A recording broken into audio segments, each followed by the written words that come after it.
Ուրեմն ձեզանից պահանջվում է մի հատ հոդված ունեմ ավելի ճիշտ, վերնագիրը անփորձ սենյորները կամ ինչպես սկսնակ ծրագրավորողին ընդունվել աշխատանքի, այսի որ ավարտենք կուղարկեմ, նավսեկի նայեք, այնտեղ CV կազմել բան, sense բաներ պատմում է, պլյուս ինչա պետք իմանալ ու ինչ են ձեզանից ակնկալում, եւ այլն, Ես ձեզ կպատմեմ IT ֆիրմայի կառուցվածքը սկզբում, IT company structure-ը, գնացել եք ինչ-որ միտեղ հարցազրույց եք տվել, կամ տալու եք, հեսա ընդունվելու եք գործի եւ այլն, sense պատկերացրեք, էլի։ Ու ձեզ դիմավորել է HR կոչվողը, Human Resources, թարգմանաբար։ Ընդհանրապես ասում են hiring manager կամ HR manager, վերջում manager բառը ավելացնում են, ժողովրդի մեջ կարճ ասում են HR, էլի։ Ձեզ դիմավորում է HR-ը, ձեր CV-ն ինքն է նայում, shortlist են անում եւ այլն հարցազրույցի են կանչում ու ծրագրավորման թիմը բաղկացած է լինում հիմնականում։ Եթե տես full product է, էլի սա պլատֆորմներում կա back-end ծրագրավորողից, front-end ծրագրավորողից, որոշ ֆիրմաներում երկուսը մեկում են անում, անվանելով full stack, եթե դու գիտեք, mobile developer-ներ, iOS, Android առանձին, Էլի ֆիրմայից կախված լինում է դեպքեր, որ օգտագործում են մի հատիկ պլատֆորմ, օրինակ React Native կամ Flutter, որպես տեխնոլոգիաներ, որ հնարավորություն է տալիս մի լեզվով երկու պլատֆորմում գրել, հակառակ դեպքում ամեն պլատֆորմ իր լեզվով պետք է օգտագործեք գրեք։ Բնականաբար DevOps մասնագետ QA-ի թեստավորող, QA-ը բաժանում են manual ու ավտոմատ, manual-ը ձեռովն է, ավտոմատը կոդ գրողն է, automated QA կամ automated test engineer կամ այդպես անուններ, ամեն մեկը տարբեր անուններ կարող ունենա, նույն բանն է, ծրագրավորողն է, ով գրում է կոդ, որը ստուգում է ուրիշների կոդը։ Ու արդեն ստեղ միանում են մեր սիրելի project manager, Հələ չգիտենք իրանց նպատակը որն է, product manager,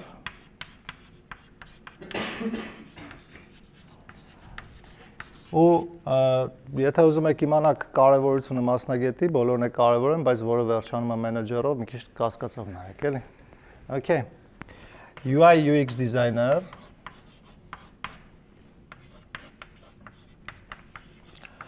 Երբեմն սրան ասում են product designer, որը ավելի սիրուն անուն է, բայց ես product designer կանվանեմ ձեզ, որովհետև product նախագծել ու իրականացնել էդ իսաղ ձեր վրա է, էլի։ Այս մասնագիտացումներից ավելորդ է, բայց վատ իմաստով չհասկանաք, մանավանդ DevOps-ները թողնիցներ են, հեսա սաղ տեղը կգցեմ, էլի։ Ավելորդ է QA-ը, Հեսա կբացատրեմ ավելորդի տակ ինչ նկատի ունեմ։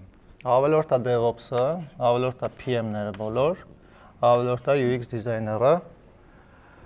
Ու պրինցիպի HR-ը դե ինչ պիտի կազմակերպչականով զբաղվի, էլի։ IT ֆիրմայում ուրիշ բաներ կա, office manager կա, չգիտեմ, ինչ-որ administrator, network admin կա, ինչ-որ տենց ապրանք բերող, տանող facility manager եւ այլն տենց ինչ ասես կա, էլի, պրոստը մասնագիտական տեսանկյունից առօրյա, որ դուք շփվեք այնտեղ։ Այս մարդկանց հետ եք շփվելու։ Հիմա բացատրեմ ավելորդ ինչ նկատի ունեմ ասելով, որ հասկանաք, որ վիրավորական բան չկա։ Ուրեմն QA-ը ստուգում է կոդը, ծրագրավորողի աշխատումա թե չէ, այսինքն quality assurance-ն է կազմակերպում, որակի ապահովում։ Դրանից էլ էս QA բառը։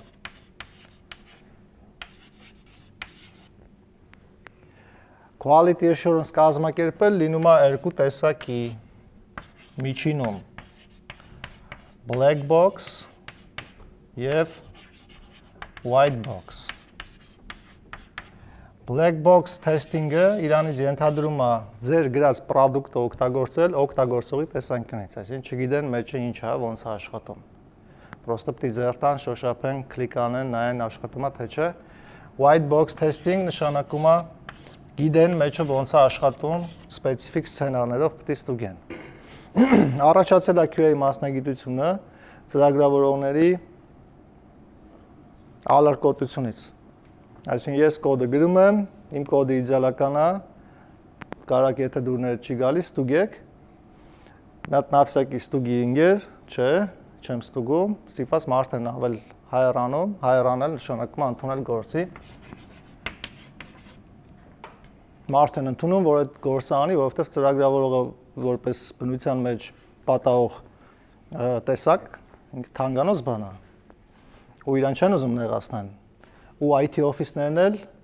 տարբերվում են բոլոր մնացած օֆիսներից բշտոցների քանակով։ Այստեղ բշտոցները մինիմալ է, բշտոց մին։ Սա նշանակում է, որ եթե ինչ-որ բան չեն հավանել ձեր արած գործի մեջ, ձեզ մատուցում են հետի հետևյալ կերպ։ Շատ լավ է սարը ամեն ինչ, դուրս եկավ քո մոտեցումը, բայց լավացնելու տեղ կա։ Այդ նշանակում է տուֆտա գործ է սարը, ոչ մի բան լավ չի, պետք է դզմզես։ IT օֆիսում աշխատում են հնարավորինս ցիվիլ ձևով մոտենան, չնեղացնեն եւ այլն։ Հայաստանում դա չի աշխատում, որովհետեւ շատ լավ է սա ամեն ինչ արել, հավանեցի գրածդ, իդեալական է, վсё, հելանք տուն պատմենք տնեցիկին, որ հավանել են իմ գրածը, ամեն ինչ օքեյ են, բայց էլ չեն լսում, էլի։ Ինչ եմ սա ասում, եթե ձեզ ասեն տեղ կա լավացնելու, space for improvement, ուրեմն վատ է վիճակը։ Դա լուրջ ֆիդբեք է։ Եթե ձեզ ասեն ինչ-որ բան բայց, նշանակում է ուզում են վատ ֆիդբեք տան, օքեյ։ Այդ նշանակում է չեք տրամադրվում, որ ձեր դեմ են, ինչ-որ բան վատ է եւ այլն, բայց ճիշտ պետք է կարդաս։ Նույնը վերաբերում է հարցազրույցներին։ Գնում ես հարցազրույցի, շատ ցիվիլ ձևով հետը շփվում են, հարցեր են տալի, հարցը տալիս է, պատասխանում ես, ասում եմ, շարունակի եւ այլն, քեզ ներսից թվում է թե դու վերջն ես։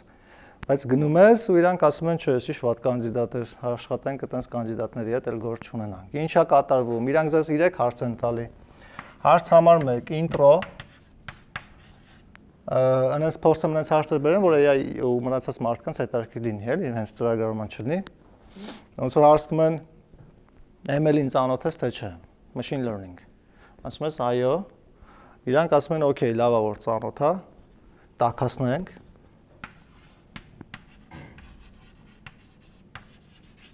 Նենց հարց տանք, որ մի քիչ ջոգենք, իրոք ծանոթ է թե ML բառնը լսե, որովհետև շատերը պրոստը բառը լսելով ռեզյումեի մեջ ավելացնում են ML։ PostgreSQL, MongoDB-ին զիբիլկա ավելացնում են, ինչա թե այտենց CV-ին թարման է, էլի, այտենց պետք չի անել։ Եթե հետաքրքիր կլինի, կարծնեք կամ հոդվածում կարդաք։ Ինտրոն, դա այդ հարցն է, ծանոթ ես ML-ին, այո։ ML-ը ինչ կատեգորիաներ ունի, ասենք learning է, էլի, supervised, unsupervised կամ այտենց շոր բաներ, դա warm-up-ն է։ Այսինքն թեմայի մեջ ես, կարամ խորանամ թե չէ։ Ու ես քանի որ թեմայի մեջ չեմ, երրորդ հարցը չգիտեմ ինչ ասեմ։ Բայց պատկերացրեք, այստեղ ասում է gradient descent-ի ավելի լավ տարբերակ կարաս պատմես։ Չգիտեմ ինչա։ Չգիտեմ ավելի լավ տարբերակ կա թե չէ։ Ճիշտ եմ ասում թե չէ։ Նորմալ է, եթե իմանայիք որ չիմանայիք որ AI չգիտեմ, նորմալ հարց է։ Տեսնում եք։ Այդպես կարա խփեք։ Այս իրի իրանց իսկական հարցն է, որ ուզում են տան ձեզ։ Այսինքն, քեզ հարցնում է թեման, դու ասում ես այո, ծանոթ եմ, մտքիդ մեջ փիչկա ես դնում դու, մի հարցի ճիշտ պատասխանի։ Երկրորդ հարցն է տալի, տաքացնում է supervised, unsupervised, կարամ խորանամ, ասում ես այո, ծլանք, փիչկա ես դնում, երկրորդ հարցին է պատասխանի։ Ինքը իր իսկական ուզած հարցը երրորդն է։ Պրոստը սիրուն ձևով գալիս է, էլի։ Երրորդ հարցն է տալի, ասում ես, չէ, չգիտեմ, այտենց ծանոթ չեմ եւ այլն։ Բան ինքը ասում է, ոչինչ, լավ, ուրիշ հարց կտամ, էլի, ցիվիլ մարդ է։ Դու քո մտքի մեջ դնում ես X կամ ամենավատը։ Մի պստլ խոսում ես, gradient descent-ը ինչն է, բայց հարցին չես պատասխանում, չգիտեմ դրա ավելի լավ տարբերակ կա թե չէ։ Ու դրան անվանում ես երրորդ հարցին է տենց կիսատ-պրատ պատասխան է, էլի։ Այսինքն քո մտքի մեջ ինքը կիսապսիշկա է։ 2.5 միավոր դու քեզ տվել ես։ Այդ մի հարցի համար, մի կատեգորիայի, իսկ ինքը հարցազրույցավորը քեզ տվել է 0, որովհետև սրանք իրան հետաքրքիր չի, էսի ինտրո էր անում ինքը, տաքացներ եւ այլն եւ այլն։ Հիմա, եթե սենց 30 հատ հարց են տալի, այսինքն իտոգում 10 հատ հարց են տալի, 10 ուղղությամբ քեզ ուզում է ստուգի, ու դու բոլոր այս երրորդ հարցերը ամեն 10 ուղղության չես պատասխանում, իր համար 0 գիտելիքներ ունեցող պատրաստ չես եւ այլն վիճակա, իսկ քո համար քեզ թվում է 25 հատ հարցի պատասխանել ես, այն վերջի 5 հատը այդքան էլ լավ չես պատասխանել, կիսատ պրատես պատասխանել։ Գալիս ես տուն, ուրախությամբ սպասում ես զանգի, զանգը չես ստանում, նեղվում ես եւ այլն, էլի։ Okay։ Նույնը ֆիրմայում գործը տանում ես, քեզ ասում են լավ է, հավանեցի, բայց էլ չես լսում։ Այսինքն դու պետք է ճիշտ հասկանաս ինչա կատարվում։ Okay։ Հիմա դժվար է ուսանողների հետ այտենց աշխատելը։ Եթե մի 10 տարի առաջ ներ, 10 տարի առաջ իմ դասերին ես շատ կոպիտ էի դաս տալի, հա? Ոտը տուղիլը, այսպես մոտավոր։ Հիմի դուսը կտպեն, եթե մի երկու բան ավել խոսամ, էլի։ Այսինքն ուսանողներին հիմա դժվար է ասելը, որ դու նորմալ սովորի, ես ինչ սովորելու ձև է, տնայինները չես անում, սաղ որ Instagram-ի մեջ ես բան, տենց դժվար է ասել, էլի։ Ինչի եմ ես ամեն ինչը պատմում, որովհետև եթե դու քո համար կատարում ես reality check, այսինքն բալանսավորված ես տեսնում աշխարհը, ոչ թե գնացի ամենալավ training center-ը, ինչ ճիշտ, իրադարձություններով հանդերձ, ակադեմիայի մասին է խոսքը, էլի։ Գնացի ամենալավ training center-ը, ավարտեցի, CV-ս պատրաստեցի, գցում եմ ինտերնետ, LinkedIn, ու տենց տիեզերքը սենց անհամբեր սպասում է դու երբ ես այդ քայլը անելու, որ քեզ զանգի կանչի գործի, փեշ փող տա, վերջապես հիպոթեկով տունը տառնես եւ այլն, էլի։ Բայց տիեզերքը իր կյանքով ապրում է, 100 training center-ներ, հազարավոր ուսանողներ, ամեն մեկը իր CV-ն պատրաստել է, սաղ գցել են տենց խելոք սպասում են, էլի։ Reality check անել, իրականության հետ ստուգումը տանել, նշանակում է պատկերացնել, որ բացի քեզանից 1000 եւ ավել դիմորդ կա նույն գործի համար։ Ինչ անել, որպեսզի տարբերել ես 1000 պլյուս մարդկանցից, որպեսզի մրցակցային քո առավելությունները բարձրացնես, էլի։ Անգլերեն դա թերի, անգլիս լավ չես, քո խնդիրն է, դուցի։ Չգիտեմ, այնտեղ ասենք ML-ի մասին ես ինչ-որ բան կարդացել, հոդված գրի post-ի, նորմալ հոդված, ոչ թե GPT-ով գեներացրած 5 key points of using AI եւ այլն, այլ ռեալ քո ուսումնասիրությունն է։ Կարդացել ես երկու հատ ալգորիթմ ես հասկացել, համատում ես իրար հետ, մի բան դուր չի գալի, երկու հատիկ թիթիս Python-ը չի ասում, Python-ով երկու հատիկ ուղում ես անում եւ այլն, կոդերը գցում ես GitHub, հոդվածով սիրուն գրում ես, նկարագրում ես research process-ը, ջարդած անգլերենով նորմալ էական չի, լավ կոնտենտը կարդում են միշտ։ Ու դե պարզը GPT բան կա կարաս անգլերենը ստուգես սիրունացնես, ու գցում ես այդ հոդվածը, այսինքն աշխարհին սկսում ես տալը քո ու ունեցածը էլի սովորածը։ 1, 2, 3, 4 մեկ է քո վրա դուրս են գալի, տեսել ենք, նկատել ենք, հարի մեր մոտ եւ այլն։ Սա տենց են ընդունում գործի։ Հազվադեպ է լինում, որ օրինակ ինչ-որ ֆիրմա ակադեմիային դիմում է, կամ կապ չունի ակադեմիան, ինչ-որ training center-ի դիմում է, ասում է ինտերներ եմ ուզում վերցնեմ, ասենք 10 հոգի, եթե ձեր մոտ ունեք, suggest արեք, ձեր մոտից մարդ վերցնենք։ Մնացած դեպքերում 1000 հոգու հետ մինիմում, այսինքն մինիմում թիվ եմ ասում, էլի։ 1000 հոգու հետ մրցում ես։ Okay։ LinkedIn profile ունենալ չի նշանակում աշխատաշուկային դոստուպ ունենալ։ LinkedIn-ում open to work լինել չի նշանակում, որ recruiter-ները քեզ նկատում են։ Քեզ նկատում են մենակ այն դեպքում, եթե դու արժեք ես տալիս։ Լինի դա հոդված, լինի դա կոդ, լինի դա վիդեոուրոկ, լինի դա պրոյեկտ, ինչ ուզում ա լինի։ Okay։ Հիմնական շեշտը դրեք պրոյեկտի վրա։ Ինչի մասին էլ այս բանն է, էլի, սեսիաներն են եւ դասընթացը։ Ոնց անել պրոյեկտ AI-ով, առանց AI եւ այլն, էլի։ Okay։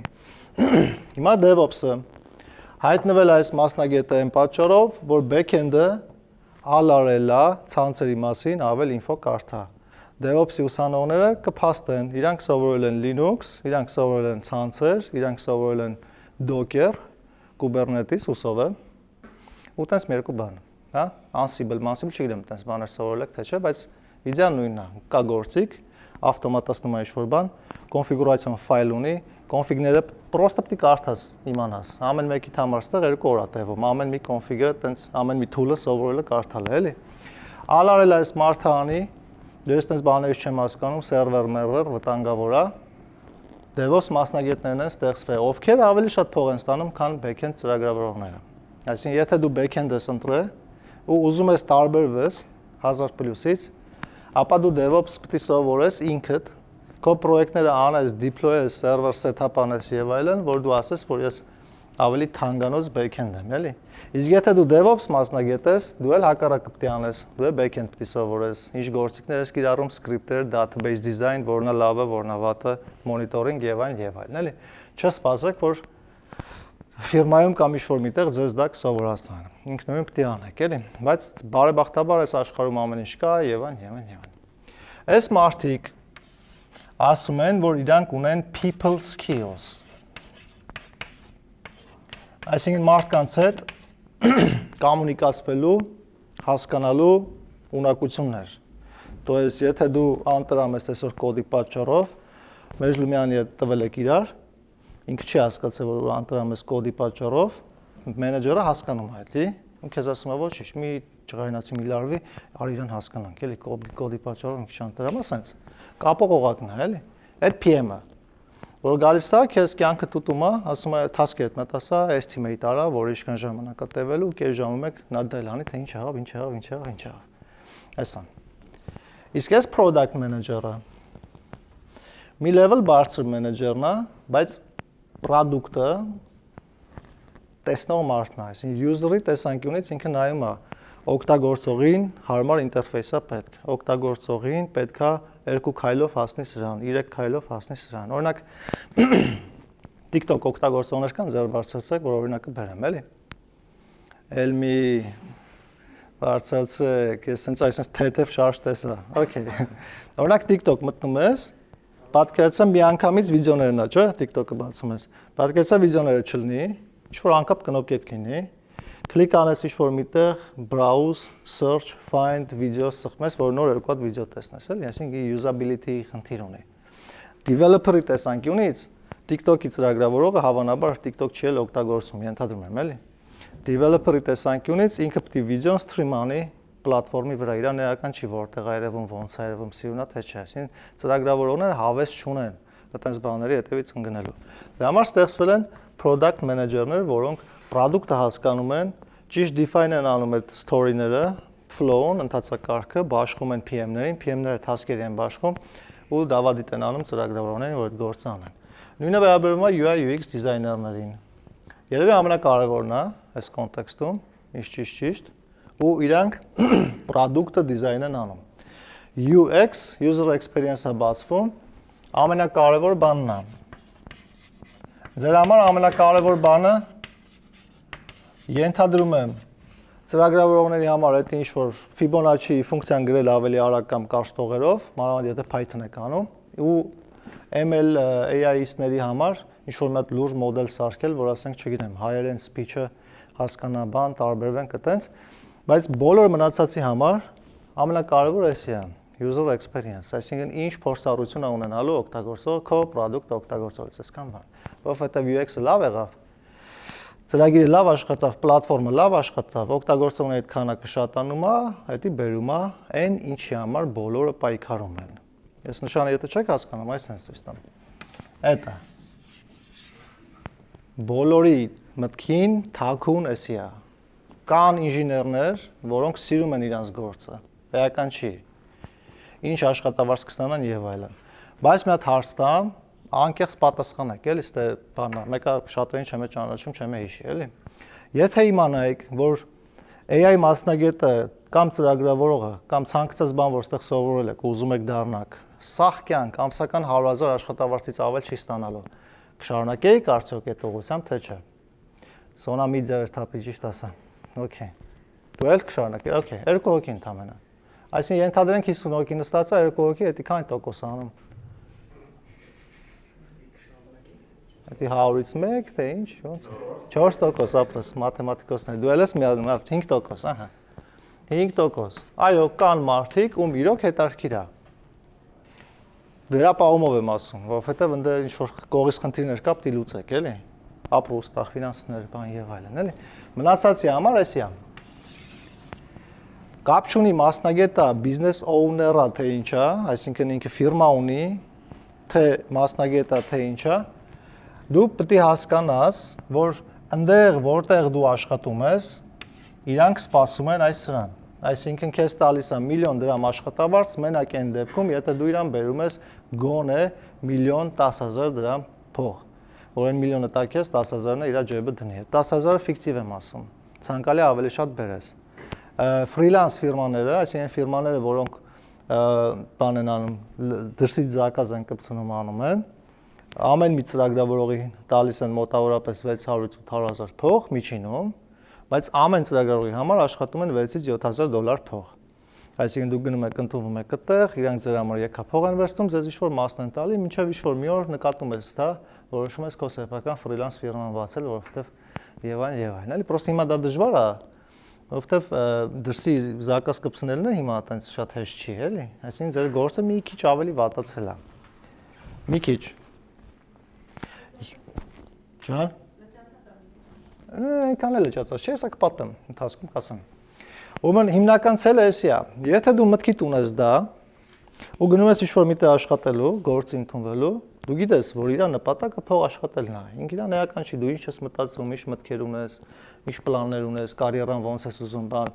Իրանց հաճելի է ճակերտների մեջ վերցրած լսելը, որ դու իրանց ֆիրմայով հետաքրքրված ես։ Վայ, շատ եմ լսել ձեր ֆիրմայի մասին, ձեր պրոդուկտները ամեն օր օգտագործում եք եւ այլն եւ այլն։ Որովհետեւ այդպես ֆիրմաները ուզում են մի քիչ նմանվեն Google-ին, էլի, որ ամեն օր ենք օգտագործում Google Drive, Google Search, Google Mail-ը, Gmail-ը եւ այլն, YouTube-ը, ամեն օր իրենց պրոդուկտներն ենք օգտագործում։ Եթե մենք գնայինք Google աշխատենք, կուզենայինք անվճար աշխատենք, բայց այնտեղ լինենք, էլի, որովհետեւ իրոք հետաքրքիր է։ Մյուսներին հետաքրքիր է, ինչքան ես դու իրանց եկամուտ բերելու կամ ինչքան ես դու իրանց ծախսերը կրճատելու։ Ու հիմա ձեր տեսանկյունից կամ ձեր համար ավելի ճիշտ լավ էտապ է սկսվել, որովհետեւ այս LLM-ները, որ հելել են, բոլորին մի անունով կասեմ GPT, դուք կոնտեքստից կհասկանաք, խոսքը գնում է Claude, Cursor եւ այլն այդպես ամեն ինչի մասին։ Այս GPT-ն ձեզ հնարավորություն է տալիս սկսնակ վիճակով սենյորի գործ անել։ Դա ամենահետաքրքիրն է, էլի։ Իսկ սենյորներին հնարավորություն է տալիս գործ մանգալ ուրիշ տեղեր, որովհետեւ եթե ինչ-որ մեկը ձեզ կարա 100,000-ով գործի ընդունի, ու դուք սենյորին մոտ օգուտ տաք իրանց, համ ծախսերն եք քչացնում, համ օգուտ եք տալիս։ Okay։ Հիմա ո՞նց անել, որ դուք այդ աշխարհին, աշխատաշուկային ցույց տաք, որ դուք իրականում սենյոր եք, պրոստը փորձ չունեք, էլի։ Այսինքն անփորձ սենյոր եմ ես։ Էսա գիտեմ, էսա գիտեմ, էսա գիտեմ։ Պետք է վերադառնաս այս ցանկին։ DevOps-ություն սովորի, շատ բարդ չի, երկար է, բայց բարդ չի։ QA կոդը տնես գրի, որ սխալներ չունենա, իսկ եթե սխալ ունի, ստրատեգիաները սովորի, ոնց են QA-ները տեստավորում։ Որ մատ քո կոդը ստուգես, տեսնես նորմալ է թե չէ, որ այնպես մեկը լինես, որ ֆիրմայում հայտնի լինես, որպես իր կոդը ոչ մի բակ չունի երբեք։ Մականունը լինի Toyota, որովհետև Toyota-ի հայտնի պատմություն կա, որ Toyota-ի ծրագրավորողները ոչ մի բակ չեն թողնում։ Համի չգիտեմ ճիշտ ասուլտա, բայց այնպես ծառացած բան կա, էլի։ Project manager, product manager, բայց ամենակարևորից սկսեմ այս սրանից, UX designer, այսինքն մարդ, ով product-ը նախագծում, այսինքն նախագծում անես բան, որը կօգտագործեն մարդիկ։ Հիմա ես ցույց տամ ձեզ օրինակ, այս բաները որ կա, դինամիկները որ կա, տեսնում եք, աջ ու ձախ կողմերը, դրա նպատակը այնա, որ դասախոսը բարձր չգոռա, վերջի շարքերին լսելի դառնա, այդ միկրոֆոնը դնի, ու դաս տալու ընթացքում ոնց որ դուք ես հենց սիրուն կողքերից ձեները լսեք, էլի։ Բայց քանի անգամ եք տեսել օգտագործեն դասախոսները։ 0 ապրես։ Հիմա ցույց տամ ինչի։ Հեսա չգիտեմ, կհելնի թե չէ։ Դարսի պես աշխատում է։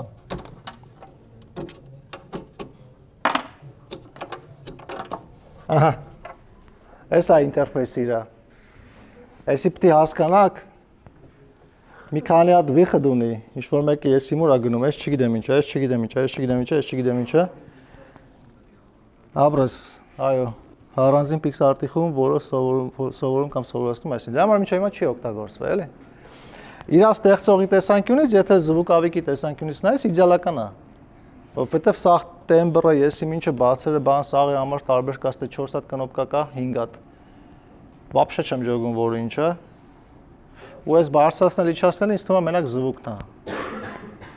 Ինչևէ, միտքը պարզ է։ Եթե ուզում ես ստեղծել product, պետք է ստեղծես օգտագործողների համար for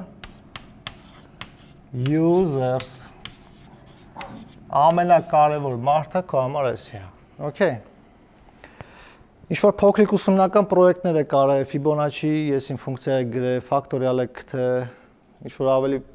մեծոտ բաներ է կարել, ասենք library management system եք սարքել,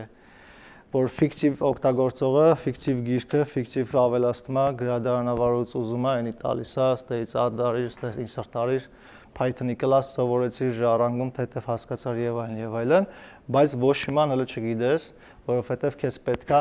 օգտագործողների համար դա կիրառել է։ Այսինքն, քո սաղ այդ սովորածը ոնց է մտնում այս process-ի մեջ, որպեսզի դու այս ամեն ինչը պատկերացնելով կարողանաս ստեղծել լավագույն product-ը։ Ձեր նպատակն է դա լինելը, այս մաքրեմ ստե գրեմ։ Product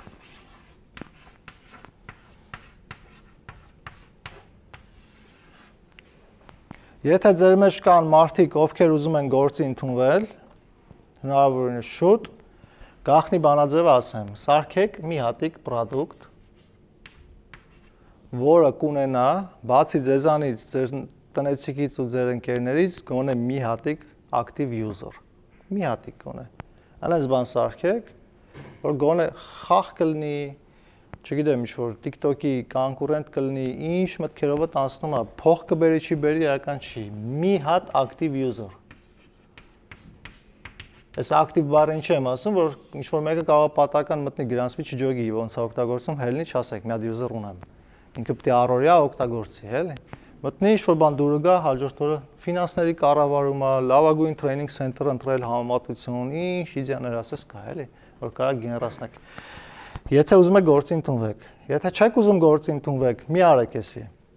Փոխարենը կասեմ ինչ անեք, որ գործի չընդունվեք։ Okay։ Գործի չընդունվելու համար ձեզ պետքա ինչքան հնարավոր է հետաձգել product-ի ստեղծումը։ Ինչքան հնարավոր է։ Այսինքն անընդհատ բզբզացեք, գնացեք ինչ-որ կոնֆերանսների մասնակցեք, Barcamp, GSConf, իրանք վատ բաներ չեն, այս վիդեոն նայողի համար եմ ասում, բայց ինչքան կարաք ձեզ զբաղացրեք։ Կինո նայեք, Instagram մտեք, խոսացեք գործի չլինելու մասին, խոսացեք շուկայի լճացման մասին, խոսացեք եւ այլն, բայց հետաձգեք այս բանը, որ դուք նստում եք ռեալ, սկսում եք ձեր product-ը սարքելը։ Կապ չունի ինչ բարդության product-ը։ Կարող է հավանականությունը մեծ լինի, որ այս product-ը սարքելու կեսից արդեն աշխատանքի առաջարկը ստանաք, էլի։ Okay։ Հիմա օրինակը բերեմ, որ ավելի լավ պատկերացնեք։ Տունը տրուբեկը ջարդել է, ջուրը լցվում է, կվարտիրա։ Ու լցվում է, հարևանը սկսում է բողոքելը, ջուրը լցվավ եւ այլն։ Ջուրը փակում ենք ինչ-որ կողքերից, որ չլցվի տան մեջ, ու մարդ ենք հրավիրում, սլեսար, ով էդի կսարքի։ Ու ինքը գալի ասում է, ես առաջի անգամ եմ սենց բան անում, երբեք սենց բան չեմ արել, չգիտեմ էսի ոնց սարքեմ, բայց ինձ շանս տուր, ես մոտ 2 ամսում, 3 ամսում համ մարակ սովորող եմ, համ շատ լավ մարդ եմ եւ այլն։ Ինձ շանս տուր, ամսական էլ 150,000 փող տուր, այս տրուբեկի հարցը կլուծեմ։ Քեզ բնականաբար դա ձեռ չի տալի, չգիտեմ ինչ տիպի բարի մարդ պետք է լինես վերջերս կինոյի ազդեցության տակ, որպեսզի ասես, օքեյ, ես կօգնեմ քեզ, թող աշխարհը օգնի ինձ եւ այլն սենց, այդպես մարդ չկա։ Քեզ ասում ես դու, ասում ես հելի գնա, նա ձեր ֆիրմայից նորմալ մարդ բերեք, ես գործանի, էլի, որովհետեւ խնդիր ունես, խնդիրը լուծել է պետք։ Այսքան բան, պատրաստ ես փող տալ, բայց ոչ օթի մեջ։ Խոստումին, չես խոստումին փող չես տալի։ Փող տու, ես վիզ կդնեմ, բան եւ այլն արագ սովորող։ Հիմա ձեր օրինակը վերցրեք։ Կուզենայիք, չէ, գոնե մի տեղ աշխատեիք, թեկուզ փող չտային, բայց փոր ձեռք բերեիք։ կամ կուզենայի գոնե շանս տային ձեզ հարցազրույցի գնայիք, դաժե հարցազրույց չեն կանչում, եթե սկսել եք ուղարկել, էլի, եթե չեք ուղարկել CV-ները, ուղարկեք, կտեսնեք, որ էս իմաստն է, էլի։ Դրա համար ամեն անգամ այս reality check-ը անում եք ու աշխատեք ձեր product-ի վրա։ Ինձ լսեք, հենց այս սեսիան պրսնի, չնայած սա հենց ավելի օգտակար բան չի ասի, կարաք հիմիկվանից, եթե մեջներդ հավես կա, արդեն կարաք ելնեք գնաք ձեր product-ը հորինեք, գցեք GitHub, խոսակ իր մասին, հոդվածներ գրեք, ոնց եք լուծումներ տվել ու հիշելով, որ այդ product-ը ստեղծվում է user-ների համար, այսինքն ինչ որ մեկը պետք է իրան օգտագործի։ То есть դու product-ը անում ես ոչ թե product-ի համար, այլ ինքը պետք է usable լինի։ Ու այդ usable լինելու համար դուք պետք է նաև հասկանաք ոնց են այդ user experience-ը սարքում եւ այլն, այսինքն միտքը նույնն է, մի հատիկ ակտիվ օգտագործող ունենալու համար, որին դուք չեք ճանաչում։ Okay։ Հիմա Ranger IT company-ի հետ սաղ թվարկածս մասնագետները լինում են ինտը շանս են տալի իրան։ Ասենք կողքը գրեմ շանս։ Junior շանսը օգտագործած intern-ն է։ Mid level արդեն 400-ից ավել փող է ստանում ամսական, 400,000 եւ ավել, senior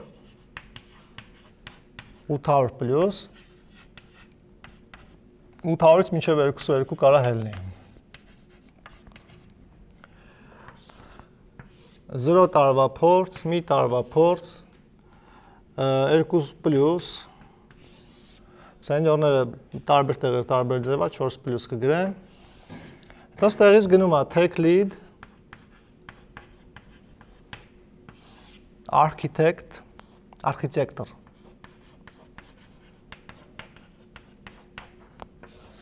staff engineer, principal engineer, fellow եւ այլն ինչ ասած գնում է, էլի։ Ինչքան level-ը բարձրանում է, մի քիչ հակառակ նկարի, բայց ինչքան level-ը բարձրանում է, այդքան քանակը նվազում է։ 10,000 մարդ ստեղ է, 5,000 մարդ ստեղը, 2,000 մարդ ստեղը, 1,000 մարդ ստեղը, մի 500 հոգի մաքսիմում ստեղը, 100 պլյուս մինուս 10, 1, այդպես, էսի սպաններ, չէ, էսի պրինցիպլն է, 5 ու 1, fellow, հորինած բան է, Google-ից է եկե էտի, fellow, ոնց որ տենց ժարգոնով որ թարգմանել ես ընկեր, մեր աղբերն է, մեր լավ աղբերն է, ասենց որ ասում են տենց, էլի, այսինքն ֆիրմայի տեսանկյունից ինքը ամեն ինչի մեջ է ու իրանից են ճշտում ամեն ինչ, ինքն է ամեն ինչ որոշում եւ այլն ու ամեն ֆիրմայում այդ մարդուց չկա։ Ու եթե ֆուտբոլիստների նման են իրանք, տրանսֆերը եկա փող է։ Այս վերջերս կարող եք լսած լինեք, կակրած AI-ներին դուր կգա, որ Facebook-ը $100 միլիոն բոնուս է տվել աշխատողին, որպեսզի ինքը պայմանագիր ստորագրի, որ իրանց մոտ պատրաստ է աշխատի 3 տարի առանց փոփոխության, էլի։ Ու այդ 3 տարվա մեջ խոստացել են իրան, իր աշխատավարձը այնքան տան տարբեր չափերով, որ այդ 3 տարվա կտրվածքով այդ մարդը աշխատի $400 միլիոն փող։ Պատկերացնում եք, ու այդ մարդու տարիքը ճշտ եմ նայեմ ասում։ Wunderkind չի, ձեր մեջ չնեղվեք, էլի, որ դե այտենց հանճարներ 1000-ից 1 են ծնվում։ Պրոստը վիզ դնող ուսանող է։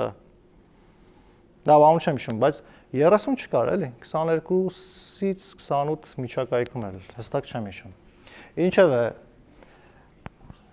դա ինչի համար ասեցի, որ դուք տենց մի քիչ ոգևորվեք, բան, ես կուզենայի տենց մարդ դառնայի դուք, էլի, որ տենց որ իմ համար փողեր տային, եւ այլն, այդ անելու համար պետք է հիշել այսա։ Ինչով ես դու տարբերվում մյուս ինտերներից կամ ջունիորներից, քո տարբերությունների վրա աշխատի եւ այլն։ Okay։ Հիմա խոսանք product-ից, այսինքն դասի թեման ստեից սկսվում է։ Ինչպես ստեղծել product տան պայմաններում կամ ձեռքի տակ եղած մրգերով։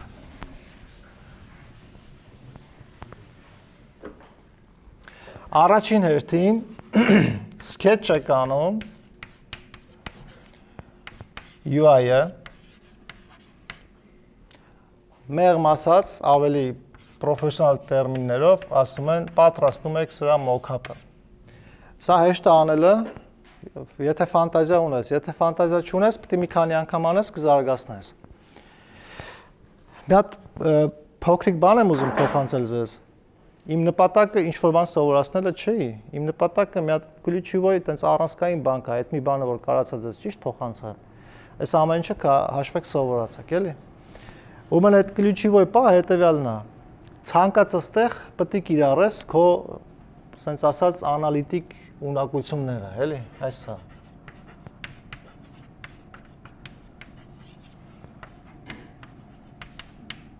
Ցանկացած տեղ, նույնս տեղ։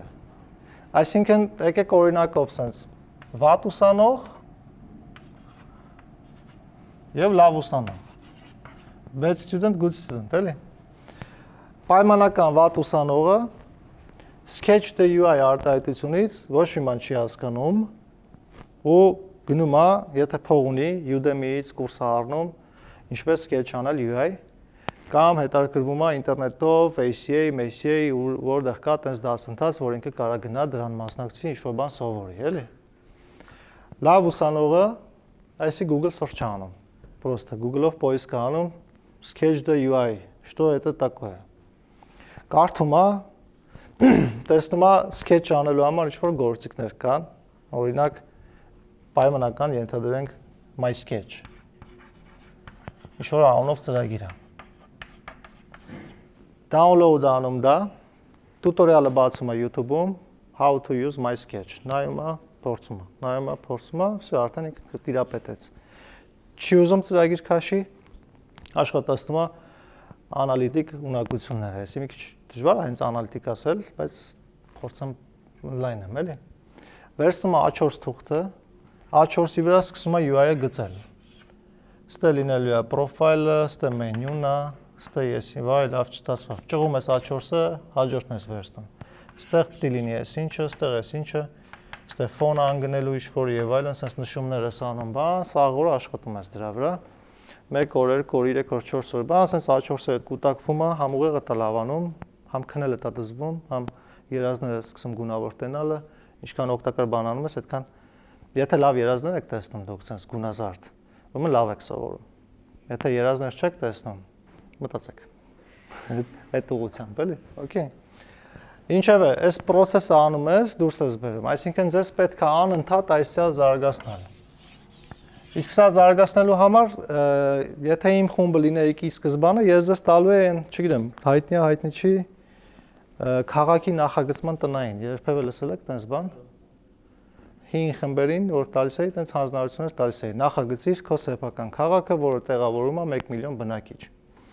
Ու այդ առաջադրանքի նպատակը այդ դետալներին ուշադրություն դարձնելն էր, էլի, որ ասենք բերում էին մարդիկային, բերում էին տնայինը, որ ես ուզում եմ իմ քաղաքը լինի շատ բարի քաղաք, բոլորին օգնեն եւ այլն։ Դա cancel էինք անում, ասում ենք նպատակը քանակական բնութագրերը դուրս բերելն է, այսինքն 1 միլիոն բնակիչ որտեղ է ապրելու, շենքերը քանի հարկ են լինելու, ամեն հարկի քառակուսին ինչքան է լինելու, շենքի մուտքերի քանակը ինչքան է լինելու, տրանսպորտը ոնց է աշխատելու, քանի հատ մարշրուտ կա լինելու, եթե փչացավ զապաս կա թե չէ, աշխատողը վարորդը հիվանդացավ, ով է իրան փոխարինելու, այսինքն սա էս բաներ պետք է մտածես դու, էլի։ Վերջապես այդ բանում քաղաքում ինչ որ տենց վատ իվենթ որ լինի,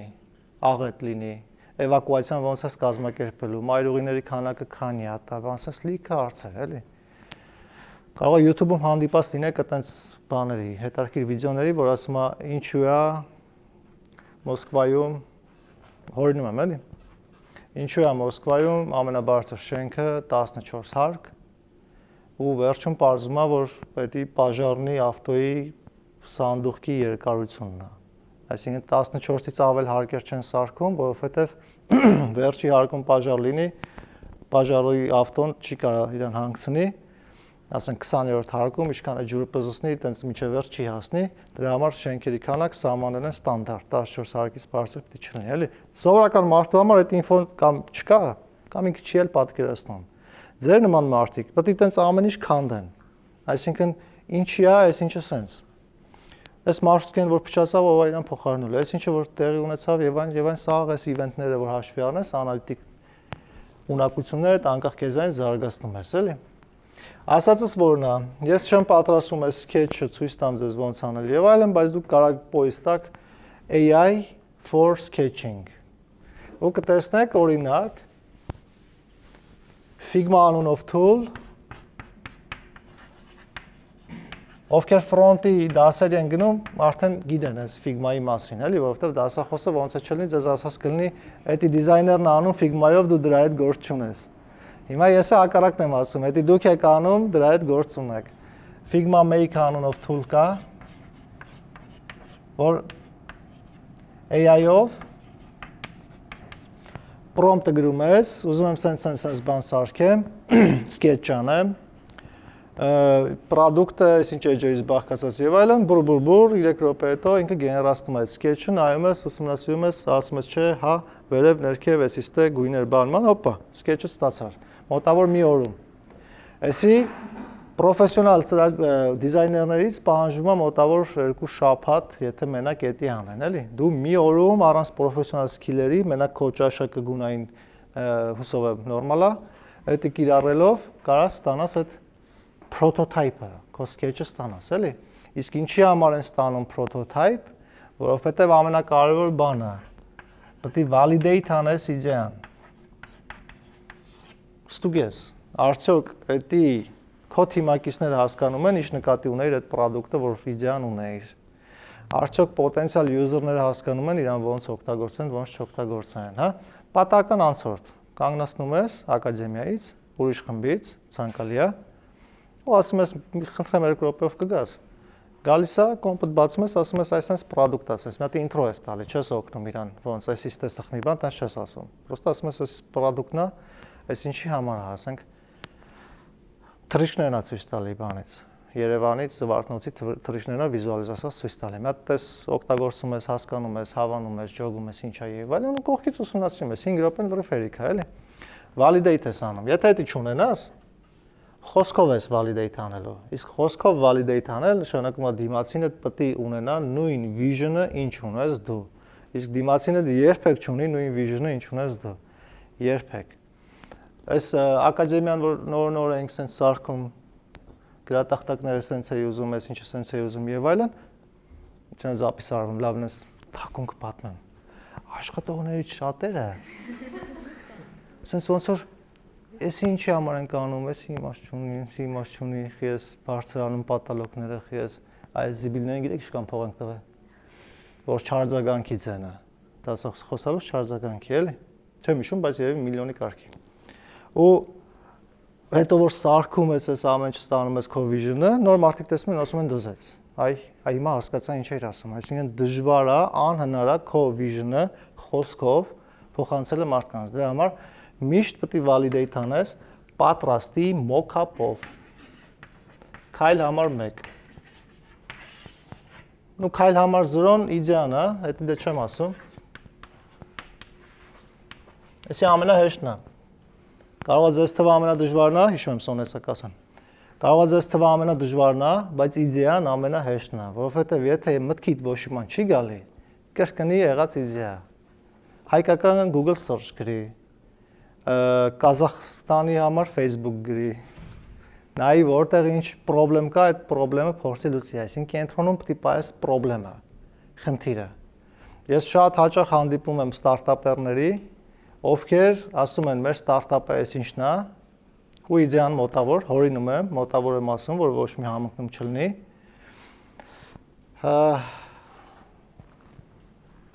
Ոնց որ մի անգամ իրանք կվարտիրայից են տեղափոխվել ու հանդիպել են խնդրի, որ բեռնափոխադրման ընկերությունը cancel արել վերջի օրով, ստիպված ընկեր ուրիշ տեղ են մանեկե, բեռ կրող մարդիկ ավտո, որ այդ վեշերը տեղափոխեն կվարտիրայից կվարտիրա։ Մի անգամ է կյանքում ինքը տեղափոխվել։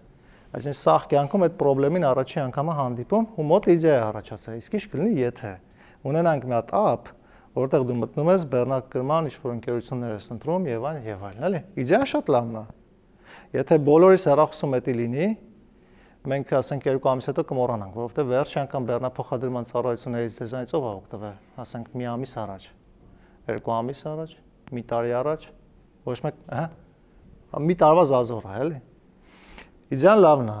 բայց այդ մարդիկ լուծում են խնդիր, որին առօրյա տեսանկյունից համարյա չեն բախվում, էլի, եթե բախվեն են, ոնց է չլինի ամեն մեկը ինչ-որ ծանոթ կունենա, Վարուժին կզանգի, Վարուժ ջան, այդպես հարց կա, ոնց լուծենք եւ այլն։ Միտքը պատկերացրեք, չէ՞։ Այսինքն product-ի իդեան պարտադիր չի լուծի հորինված խնդիր, բայց ցանկալի է լուծի խնդիր։ Հիմա օրինակ ձեր խնդիրը ո՞րն է, սովորելուց ո՞րն է ձեր խնդիրը։ Այն է, իմ պատկերացումն եմ ասում։ Այդպես product որ սարքեմ, ինձ թվում է ձեր ծնողները կառնեն։ Ոնց որ ռոբոտ է ինքը, կողքդ է, տունը։ Ու սպասի լավ ալելին այսօր խփել եմ իր վրա օրինակ։ Նորմալ է, չէ՞, ինչ-որ տենց տղեկ է ստրախովկա պահել, բան, տես բաներ չկա։ Okay։ Իրար հետ լավ եք սաղատ։ Ոնց որ ռոբոտ է, նայում է քեզ, հենց Instagram-ը բացես, ասես խփում է ձեռիդ։ Հենց փորձես բացես շեղվես, էլի։ Գիրքը ասես կարդում ես, հենց քունդ տանի, ջուրը շպրտում է վրայդ։ Այսինքն քեզ բեշնի ասես լարված բանի մեջ է պահում, որ դու անընդհատ դաս անես, անընդհատ դաս անես։ Իդեալական product է։ Եթե սարքեմ, դուք չառնեք, ծնողները կառնան։ Չնայած, չգիտեմ, կարող է իրանց խափում եք, որ սովորու դաս եք անում եւ այլն, այդ վստահ չեմ, բայց ամեն դեպքում։ Այսինքն լուծեք այս խնդիր, որը չգիտեմ, ձեզ հանդիպել է կամ այդպես ինչ-որ մի բան։ Okay, Սոնա ջան, ասա հարց ուներ դու։ Давай։ Դրանից հետո նախքան հավելած կարելի է ստեղծել, որ հոգեբանական աջակցություն ասացավեն այդատը ներեխեքի պարոմետը, որովհետև դրանից աղագի ստրեսն է։ Ինչ թվում է GPT կանեն։ Ես ենթադրում եմ, բայց ձեզանից գոնե մեկը գոնե մի անգամ հոգեբանական խորհրդով դիմել է ChatGPT-ին։ Չէ, ինքը դատա է հանում, ես իրեն տնեմ։ Բան չասի, այդ կատակ է անում, ընդհանրապես կատակ է անում։ Ճիշտ է, ջնջեցի կարդում, բայց ասած հիմա այդ տարբերակով երբ որ գալիս եք, ու ինքը մի երկու ժամվա մեջ պատրաստ է լինում ամեն ինչ, բայց այնտեղ կան օրինակ գույների հետ կապված ճիշտ ընտրություն, որ հոգեբանները յուսերի վրա ճիշտ անընդհատ գործիքների ամեն դեպքում համապատասխան մասնագետն է երևի։ Հիմա չունես այդ մասնագետը, ո՞նց ես հարցը լուծելու, ասա, շատ լավ հարց է։ Գույների հետ կապված, դե բնականաբար սկսում է ուսումնասիրություն, թե տառերի ձևը ինչ լինի, ինչքան հեռավորություն լինի, որտեղից բնի։ Այսինքն, ստեից համ խելքը տա շատանում, փորձը տա շատանում, պլյուս չես ընկնում ինչ-որ մասնագետ ճարես, որ մի հատ նայի գույները լավա թե չէ։ Բայց պետք է ուսումնասիրել, ոչ թե ուղղակի գույսը դնել։ Քո ճաշակով։ Facebook-ը որ ստեղծվել է, այդ զզվելի կապույտ գույնը մինչ հիմա չի փոխվել։ Ինքը զզվելի կապույտ գույնը, բայց իր user-ներին ունի։ Նույնը TikTok-ը, նույնը YouTube-ը, նույնը մյուսը, սա աղել, տենց ինչ-որ խնդիր ունեն։ Բայց այո, համաձայն եմ քո հետ։ Պետք է դա անես։ Եթե ուզում ես user base-ը բարձրացնես, user-ների քանակը շատացնես, էլի։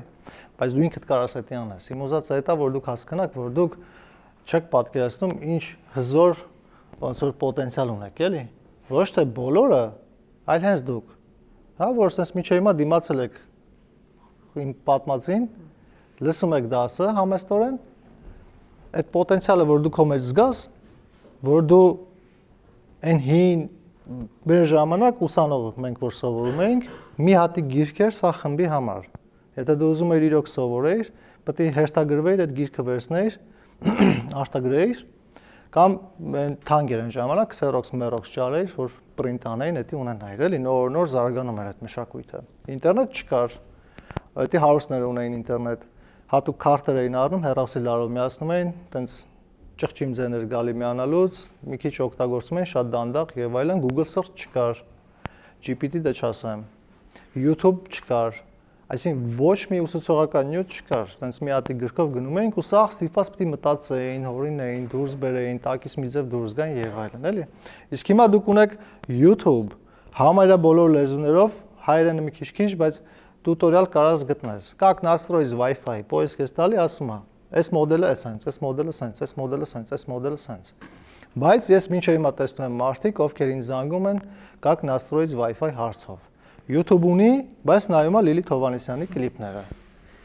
Ասենք այդ նույն YouTube-ում ինքը կարող այդ օրինակ էի բերում էլի, եթե հավանում եք, օքեյ այ, պրոստը մտքիս եկա։ Այդ նույն YouTube-ով կարող է դա պոյստար։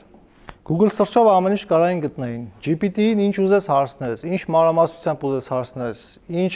ուզում ես UI design ստանաս, пожалуйста, անվճար գործիք Figma Make, ստացի UI design-ը։ Ուզում ես այդ դիզայնը copy անես, paste անես մի հատ ուրիշ GPT-ի մեջ, ասենք Claude-ի մեջ, ասես գեներացրա կոդը, գեներացնում է կոդը։ Ուզում ես դա անես մի տեղ deploy անես, մի հատ ուրիշ deploy GPT-ից գտնում, անում ես, սաղ անում է, էլի։ Այսինքն քեզ մնացել է մենակ այդ copy paste կնոպկեն սովորելը, ու դրա համար դուք կարող եք Udemy-ից կուրս առնեք կամ ինչ-որ դասընթացի մասնակցեք, որովհետև շատ հեշտ է GPT-ին ասելը, գեներացրա իմ համար roadmap, այս ինչն եմ ուզում սովորեմ։ Մանրամասն քայլերով նշի, օրական այսքան ժամանակ ունեմ։ Ամեն քայլի համար գեներացրա 5 հատ հարցազրույցի հարց, 3 հատ task, որ ես դա անեմ, ու մանրամասն բացատրի կամ հղումներ տուր գրքերի վրա, վիդեոների վրա, որ ես նայեմ ուսումնասիրեմ։ Սաղ անում է, քեզ մնում է անել։ Քայլ համար 1 էսի անել, task-ը գրիր չստացվավ, GPT-ին ասա չստացվավ, մի հատ օգնի ինչն անիտո, օգնում է քեզ ինչն անիտո։ Սովորեցիր նյութը, GPT-ին ասում ես quiz-ներ սարքի, հարցեր սարքի, մի հատ հարց պատասխան անեմ, տես ճիշտ եմ ջոգե թե չէ, սարքում է, ճիշտ եմ ջոգե թե չէ։ Պատկերացեք, չէ, հզորություն ասվածը, պոտենցիալ ասվածը, դա նյութն է ու ինտուիցիան, որ դուք կարող կիրառեք սաղ այդ գործիքներով աշխարհը գրավեք, էլի։ Այսինքն, եթե մոտավորապես հունվարից հետո ձեզանից ոչ մեկ աշխարհ չգրավեց, ուրեմն այս դասընթացի իմաստը 0 է։ Okay։ Այդ կատակ եմ անում, իմաստը, լսում։ Լսում։ Ապրես, հենց այդ։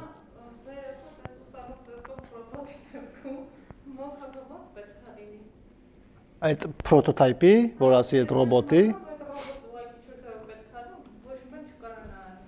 Ապրես, պրոստը մի հատ ռոբոտ ես նկարում, կլորիկ։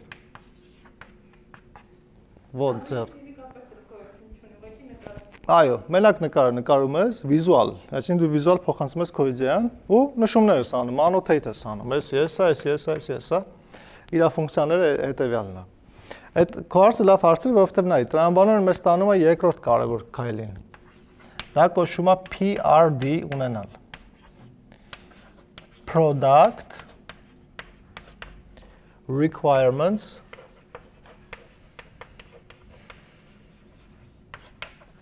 Document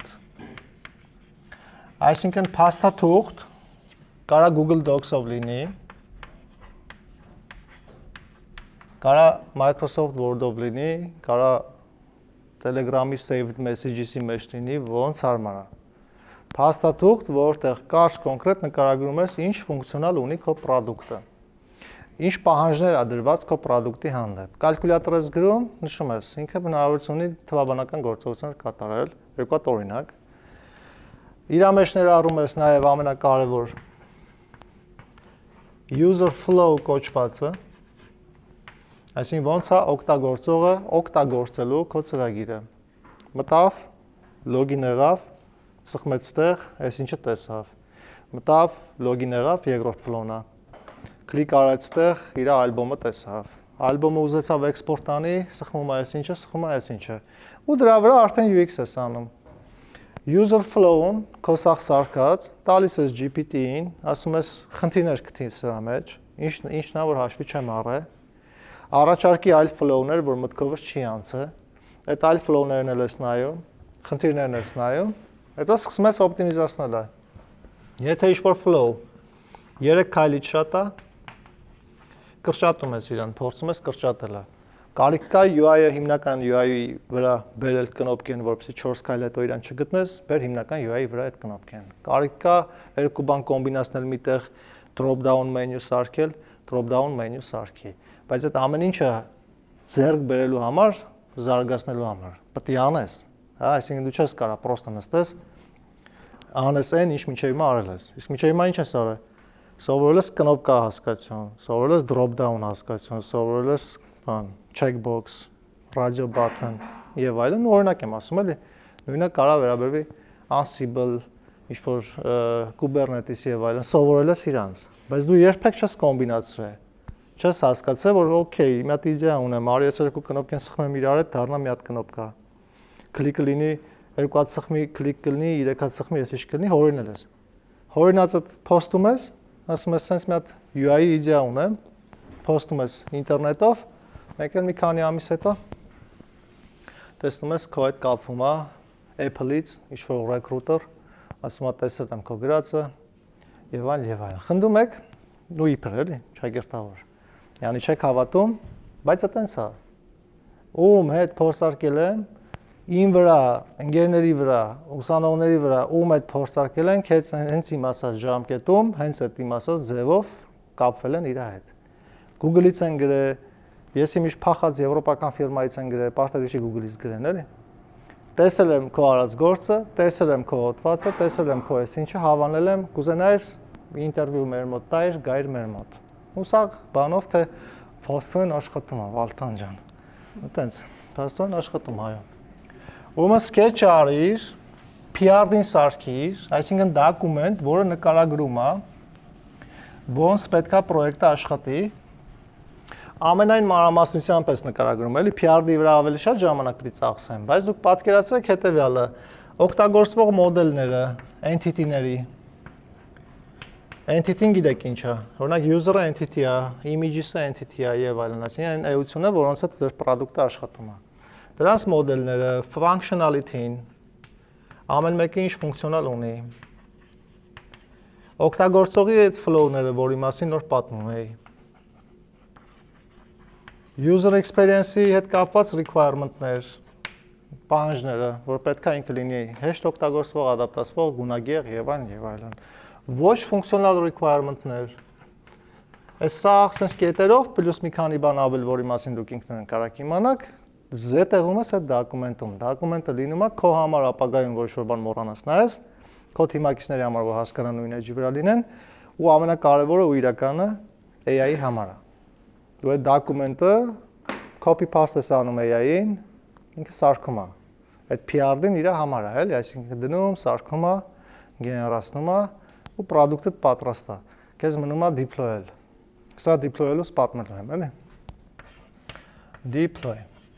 SEN բանն է, որից վախում են ծրագրավորողները միշտ։ Իսկ DevOps-ները հակառակը։ Իրանց իրաց բանն է։ Deploy անել, էլի։ Բայց մինչև deploy-ի մասին պատմելը, կուզենայի ասել, որ տեսեք ինչ հեշտ է product ստանալը, էլի։ Եթե սենց հեշտ է product ստանալը, այլ ծրագրավորողների իմաստը որն է։ Չէ՞։ Մի քիչ տենց վախացնող չի այդ պահը։ Polymany։ Ուրեմն ասեմ, որ պետք չի վախենալ, եթե տենց թե վախենում եք, AI-ը կգրավի աշխարհը թե չէ, փոխարինի ծրագրավորողին թե չէ, ճիշտ է կան ստեղ AI-ի ուղղվածություն ընտրած մարդիկ, ովքեր հենց դրա վրա աշխատելու են ապագայում, ձեր կոնկուրենտներն են, կարաք հիմիկվանից պայքարեք, բայց ամեն դեպքում AI-ի հետ կապված միֆ կա,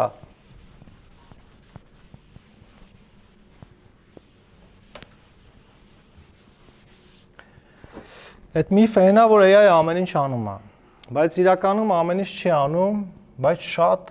զարգացած, կարդացած, տեղեկացված աշխատակից է քո համար։ Աշխատողը դա դաժան, աշխատող։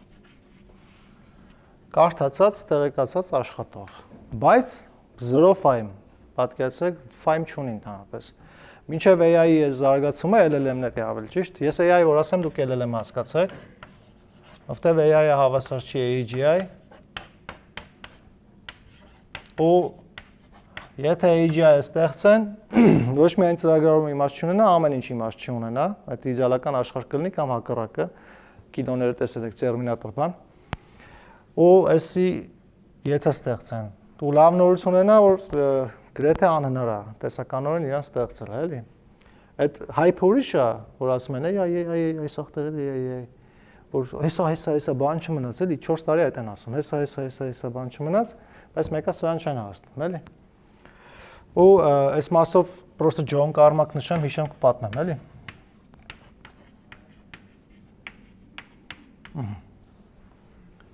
Այս LLM-ները ամեն ինչից ինդեքսավորած ինֆո ունեն ու կարողանում են, ոնց որ LLM-ը դա Google search-ն է, որովհետև Google search-ը ինդեքսավորել է ամբողջ ինտերնետը, то есть սաղ ինֆորմացիան իր մոտ կա, Google search plus text generator, այսինքն ինքը կարա այդ ինդեքսավորած ինֆորմացիան ընթերնելի քեզ ձևով, հասկանալի ձևով, ենթակաստորոգյալ բայ, մագբայ եւ այլն տեքստ կազմի, որ դու կարդաս դա։ То есть մինչև այդ Google-ը որ search է իրանում, քո query-ի իման վրա բերում էր edge-եր, որոնք համընկնում են։ Հիմա GPT որ անում ես, նույն Google search-ն է, պրոստը այդ ինֆորմացիան քեզ մատուցում է տեքստ գեներացնելով, որը շատ մոտ է մեր սովորական խոսակցական տեքստին, երկու բան տարբեր։ Տարբերը մանավանդ այնա, որ տեքստը սկսում է в общем GPT specific բառերով in this fast paced world եւ այլն ու այն գծիկները որ օգտագործում, հա։ Միանգամից ճոգում ես որ GPT-ը օգտագործվում, էլի։ Մնացած առումով ոչ մի ձև չի տարբերվում սովորական մարդկային խոսակցական տեքստից, էլի։ Հիմա ստացվում է, եթե կա համակարգ, որ ամեն ինչից կուրսի է, կարա կտոր ամեն ինչ շատ լավ սարքի, եթե իրան հասկանալի բացատրես, հասկանալի բացատրել, հենց է գրեմ, հասկանալի բացատրել։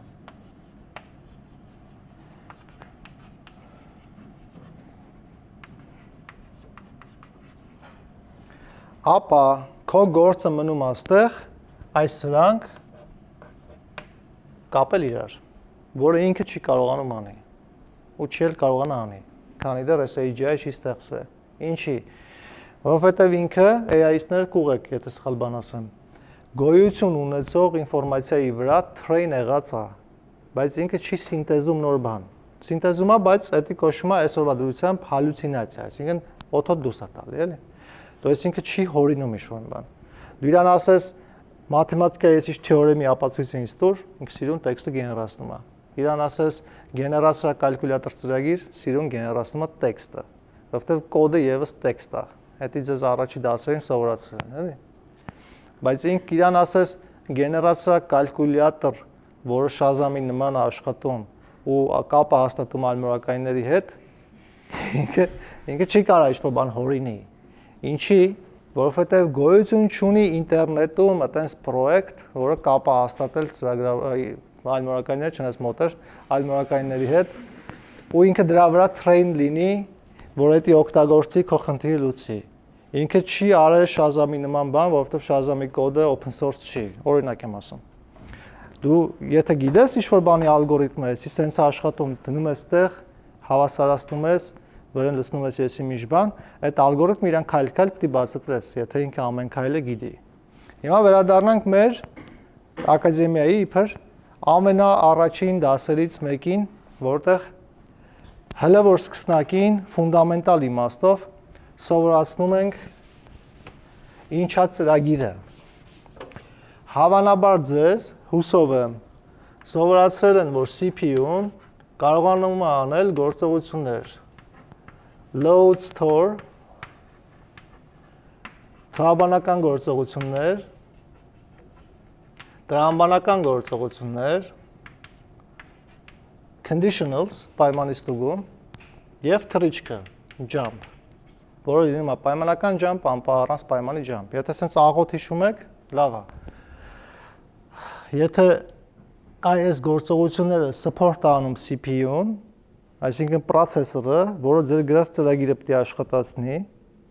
նշանակում է, եթե դու ունես գաղափար, ինչ-որ ծրագիր ստեղծելու համար, քո գաղափարը պետք է մատուցես CPU-ին այնպես, որ ինքը հասկանա։ Ու որպեսզի այս օրինակը ուսանողները ավելի լավ հասկանային ամենասկզբում, մենք բերում ենք քառակուսի արմատ հաշվելու օրինակը, որ ասում ենք քառակուսի արմատ 16-ը ինչի հավասար ասում եք 4, քառակուսի արմատ 25-ը ինչի հավասար ասում եք 5 եւ այլն։ Ինչու է այսի սենց, որովհետև 4 անգամ 4-ը 16-ն է, արմատն է հակառակ գործողությունն է, 5 անգամ 5-ը 25-ն է, արմատն է հակառակ գործողությունն է, հենց ինչ-որ խնդիր տենաս կասես արխային։ Հիմա պատկերացրեք 6 տարեկան երեխա կամ 7, չգիտեմ հիմա որ տարեկից է, գիտի գումարում, գիտի հանում, գիտի ինչ-որ մտքի մեջ բան պահել ու այդ եթեն պայմանը գիտի, էլի, որ իրան ասես եթե բաժանվում է երկուսի, ապա այսինչի ինքը հասկանում է դա ինչ է։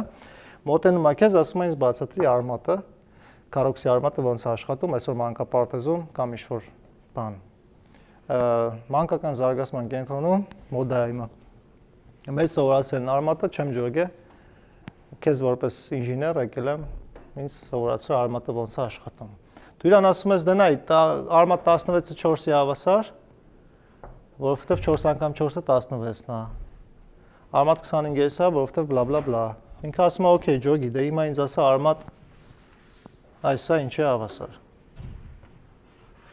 5924 sense Այսի հիմա դուք հաշվեք, կարաք հաշվեք մտովի կամ ինչ-որ ալգորիթմ դուրս բերեք, էլի։ Եթե չեք կարող, ոտ ներքուս չնեղվեք, էլի, ձեզ բան անեք, թե ո, ես չգիտեմ, հաստատ մեկը գիտի, նորմալ է։ Բայց իր իդեան հետևյալն է։ Երեխեն քեզ այնց ուզում է ցանկացած թվի արմատ հաշվելու ալգորիթմը։ Ինչ պետք է անեմ, որ ես հասկանամ, այսի ոնց եմ ստանում, արմատ 16-ից, էլի։ Ու պրիմիտիվ ու հետի տենց սկզբի դասերին տալիս էին որպես տնային։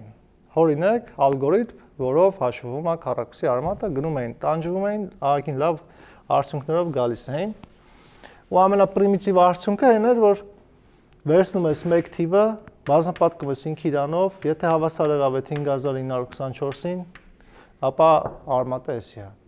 Եթե չէ, վերցնում ես երկուսը, բազմապատկում ես 5 իրան, եթե հավասար եղավ սրան, ուրեմն արմատը էսի է։ Եթե չէ, 3-ը, եթե չէ, 4-ը։ Այտենց մինչև հասնում ես այն թվին,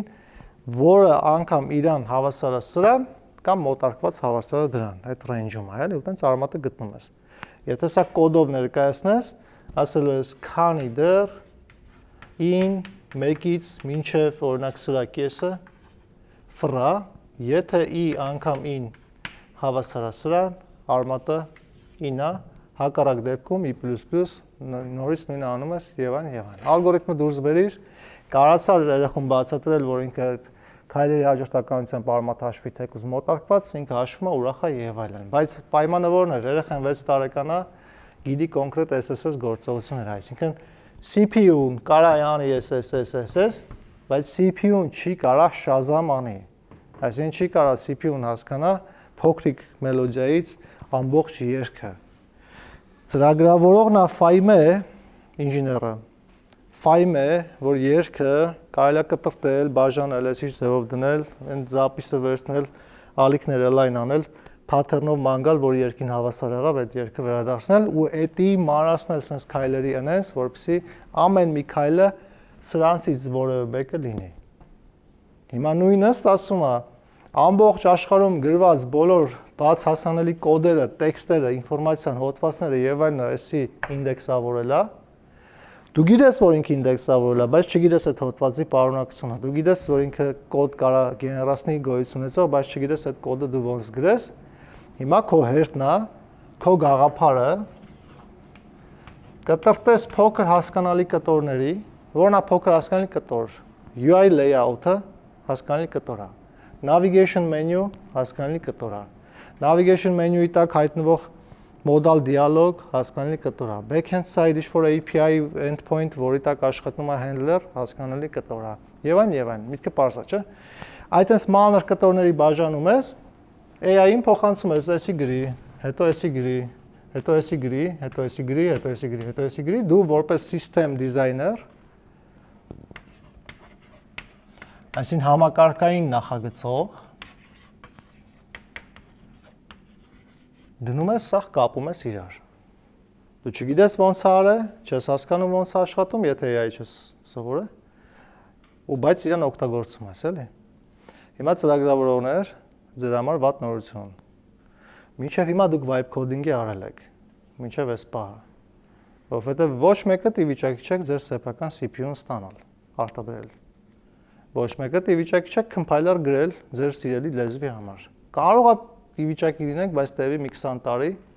բայց անընդհատ Google search անելով, ինչ-որ բան կարդալով եւ այլն։ Այսինքն դուք միշտ օգտվել եք абստրակցիայի մակարդակից, դրա վրա սարքած ինչ-որ գործիքից, որի միջոցով ձեր մտքերը արտահայտել եք։ Եթե դուք վեբ ծրագրավորող եք, ձեր միջավայրը օրինակ բրաուզերն է։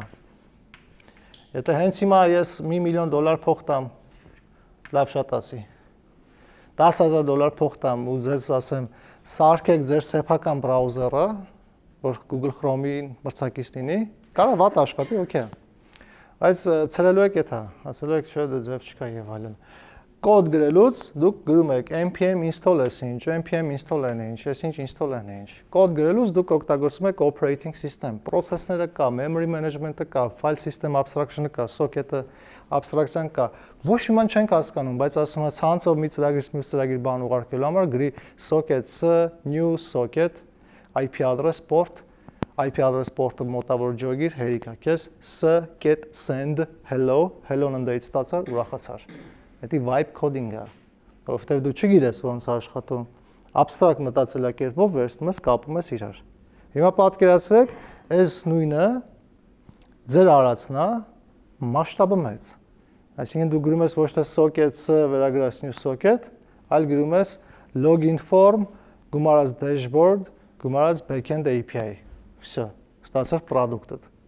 Նշանակում է, եթե դու այս ծրագրավորում բան սովորում ես նրա համար, որ կարողանար այդ login form եւ այլները ինչ-որ ժամանակում գրեիր, սարքեիր, product ստանալ, մի կես տարուց ջոգեիր, փող կաշխատես թե չէ, հիմա նույնը կարաս անես 3 օրում։ Իմաստը տրամաբանական հարց։ Ինչի՞ չեք անում։ Ու ճակերտավոր տրամաբանական էլի։ Միտքը, որ ուզում եմ ձեզ ցույց տամ, այնա որ օգտվեք այդ գործիքներից, սարքեք ինչ-որ բան, publish արեք, սկսենք օգտագործելը, հետո եթե ջոգեք ինչ-որ բան պոպուլյարնի է դառնում, $1 միլիոն իդեա, այդ ժամանակ արդեն կսկսեք թիմ հավաքելը, հենա եկա բանակա էլի։ Սա հայտնի դեմքերը, իրանց ֆիրմայի աշխատողները, իրանց գործընկերները եւ այլն, միշտ իրանց կուրսացիներից են հրավիրել։ Հիմա դուք ստեղ որ նստացեք, միշտ մտածեք, կողքից ուսումնասիրեք, sense աչքի պոչով նայեք, ով ոնց է եւ այլն, որովհետեւ 10 տարի հետո դուք կարիք եք ունենալու մասնագետի, հիշեք Ալբերտին, հիշեք Արմանին եւ այլն, էլի։ Այդ ժամանակ կոնտակտ անեք, sense twin idea ունեմ կամ sense լավ փողոտ գործ է, արի կպնենք, իրար հետ անենք, բլա բլա բլա բլա, էլի։ Մտածեք line։ Մտածեք ոչ թե factorial-ը ոնց հաշվեմ, հարցազրույցին ոնց պատրաստվեմ, այլ մտածեք line։ Ինչ product կարամ սարքեմ, ինչ եմ ես օգտագործում,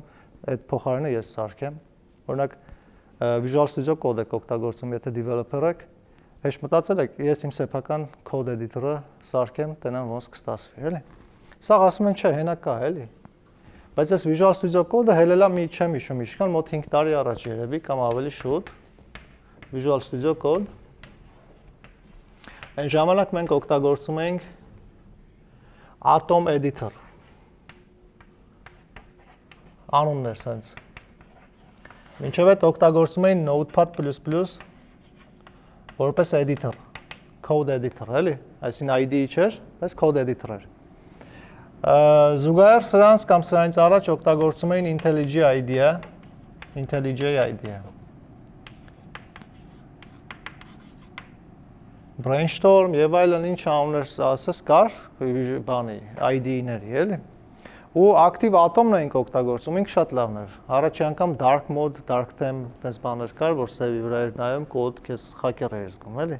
Սև էկրանի վրա, յանի կոդը գրում էր, գունավոր բան, sense մощն էր, էլի։ Visual Studio Code-ը որ հելավ, բացարձակապես բոլոր ծրագրավորները, բացի իր հեղինակից ու իր տատիկից, սա խնդում էին, ասում էին հիմա այս Atom Editor-ը կա, 100 ուրիշ էդիտորներ ID-ներ կան, իմաստը որն է թազը հանելու, բայց հիմա ձեզանից քանիսը գիտի կամ օգտագործում է Atom, ձեռ բարձրացրեք։ Ապրես, մի հոգի։ Մնացածը Visual Studio Code քանի հոգի է օգտագործում։ Ահա։ Այսինքն միտքը որն է։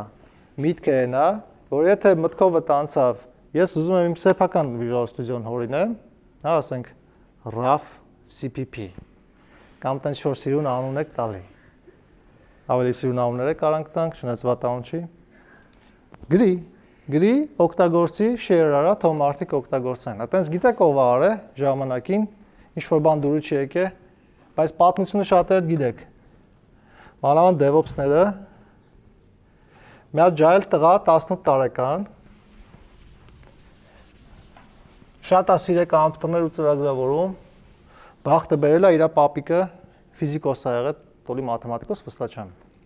Տունը կոմպա ունեցե։ Ոբշեմ այդ կոմպը ուզեցել է օգտագործի խաղա եւ այլն բան։ Տեսել է տես շատ բան չի հասկանում, գիրք հաճարը մի տեից ծրագրավորման, ինչ որ Fortran լեզվով ծրագրեր ա գրել եւ այլն, հետո անցել է ինչ-որ ժամանակ, մի հատ գիրք ա ձեռնգե, վերնագիրը Operating Systems, լավ կարճ գրեմ OS, Andrew Tannenbaum։ Ծանոթ է չէ ձեզ շատերին։ Այն ամենասկզբի վախտերը, որ ֆունդամենտը անցնում եք, երևի ես գրքից մի երկու գլուխ հանձնարարել են, ոչ է կարդացել եք, բայց քննությունը մի ձև անցել եք։ Այդ հկատակ եմ անում, չներեք այդպես բաներից։ Այս Տանենբաումի գիրքը ձեռն գնում է, կարդում է ու հետը նաև բանը, տոլի դիսկն ա եղել, այն վաղ այդեմ դիսկ չկար։ В общем, source code-ը օպերացիոն համակարգի անունը Minix ա եղել, այդ OS-ի, հիշում եք, չէ՞, Minix։ Այս Տանենբաումի գրքի մեջ մի երկու հղում կա, էլի Minix-ին։ Minix-ի source code-ը վերցրել է, compiler-ը իր կամպյուտերով աշխատացրել է ու այդ բանը զգացել է, էլի, այն որ կարող է հիշեք առաջի անգամ ձեր աշխատացրած մոդելը կամ ծրագիրը, որ աշխատում է, pivot line-անում է, էլի, վсё։ Դոզան ստացար դու, արդեն կախվածության տակ ես, պետք է թազա բան սարքես, ավելի ուժեղ, ավելի բան, այդտենց իր pivot line-ացել է, դոզան ստացել է, սկսել է use անել այդ OS-ը։ Մեկը ջոգել է տերմինալի վրա, որ type անում, խոսքի cds ինչ, գրում է cds ինչ, սպասում է, նոր այդ տեքստը հայտնվում է, դանդաղություն է, էլի։ Հեղինակին գրում է, հեղինակի իգնոր անում, 10 տարեկան տղա գրում է հեղինակին, այս ինչը լավ չի, այն հեղինակն է արդեն պոպուլյարնի դասախոս, բան, գնա գործ չունես իմ այդ բան, սենց։ Այս տղան որոշում է քանդի, source ունի, տերմինալի մասը հասկանա ինչն է դանդաղ աշխատում։ Բզբզում է, քնում է, հելնում է այդ անում, քնում է, հելնում է այդ անում։ Առավոտից իրիկուն 16 ժամ, բայց լավ քնում է, 8 ժամ քնում է։ Ուտում է կոմպի դեմը, խմում է կոմպի դեմը,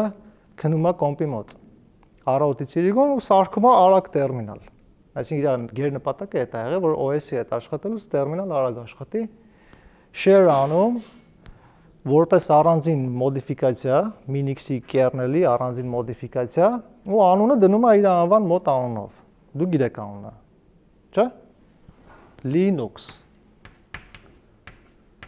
Այդ տղու անունը Linus Torvalds։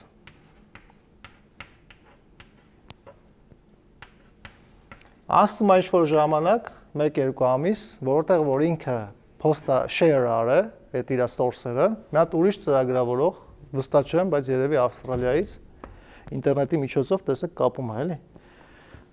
Վերցրել է իր source-ը, վրան ավելացրել է բան, compiler-ի package-ները, որ կարողանաս իր kernel-ում C-ով կոդ compile անես։ Այն մյուսը տեսել է իրան է դզայտի, ավելացրել է այսինչը բան, ինքը դարել է community։ Ու տենց ստեղծվել է Linux-ի kernel-ի առաջի վերսիան, մի քանի տարի անց, սկսել է սփռվելը, իսկ այսօր ձեր macOS-ները Unix ընտանիքի ինչ-որ տեսակ է, իսկ սերվերները, որոնք օգտագործում են բոլոր, գրեթե բոլոր սերվիսները, Amazon-ը, Facebook-ը, Pixar-ը, Google-ը, մյուսները բան, բոլորը աշխատում են Linux OS-ների վրա։ Այսինքն մի հատ տղու ուղղակի իր առօրյա օգտագործման ինժեներական հետաքրքրությունից դուրս գալով, ելնելով, որոշել է տերմինալի արագություն փոխի, չի վախեցել մտնի մեջը քրքրի, տենա ոնց աշխատում իշխանիտո, ստեղծել է share-ը, մի հատ հսկա product-ը ստացվել աշխարհը գրավող, էլի։ Այսինքն դուք մի մտածեք, որ իդեան պետք է այնպես բան լինի, որ ոչ մեկ մինչև հիմա չի արել։ Հակառակը, այնպես բան արեք, որ արել են լիքը, որովհետև արդեն վստահ ես, որ շուկան կա, կլիենտները կան, պրոստը իրանց պետք է փախցնել ինչ-որ իմաստով։ Okay։ Իսկ հիմա պատմեմ ամենավախենալուն, deploy անելը։ Ձեզ ընդհանրապես պետք է իմանալ, որ deploy անել նշանակում է ունենալ սերվեր, как minimum, որը հասանելի է ինտերնետին։ Ինտերնետ հասանելիություն ունի։ Այդ ինտերնետ հասանելիություն ունենալու համար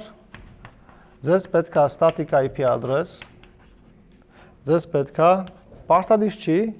ցանկացած ձևով կարական եք առանց սրանց, բայց ձեզ պետք է domain name, մեղմ ասած, ցենց շատ ցենց կոպիտ որ ասեմ, ձեզ պետք է hosting հասկացություն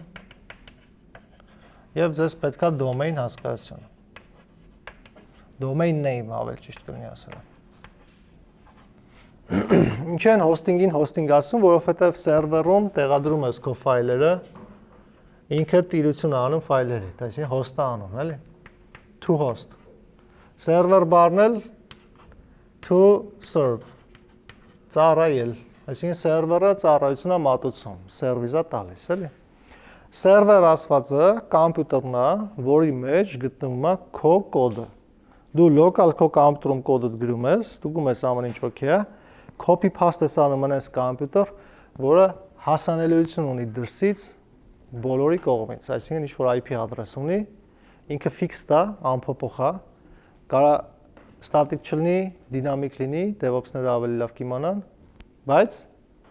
fix-ված է այդ IP-ն երբեք չի փոխվում։ Թվերը ինչ որ,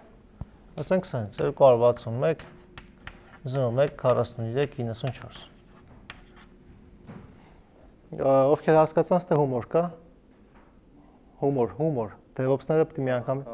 ջոգիկ չէ միտքը, խնդալ վեր չէ։ Թեթև։ Հա։ Չէ։ Այս 255-ից ավել պետք չլինի, էլի այդ հումորը։ 231, ահա։ Okay։ Հիմա IP address ունի այդ սերվերը, նշանակում է դրսից ինչ-որ մեկը կարա connect լինի իրան։ Connect լինել ինչ է նշանակում։ Նշանակում է մեկ այլ կոմպյուտերից request ուղարկել սրան, երկու կոմպյուտերների միջև բացվի socket connection, ու համապատասխանաբար կարողանան իրար ինֆորմացիա ուղարկել ստանալ։ Իսկ domain name-ը հորինվել է նրա համար, որ օգտագործողները ստիպված չլեն այս թվերը անգիր անեն, այսինքն քո սերվիսից օգտվելու համար չդնեն բրաուզերում գրեն 200 ինչքան էր 31 01 43 վերջը 94 ապրես 077-ով։ Հիմա այսի մնում է նույնը, բայց դու առնում ես քեզ ինչ-որ domain hello.com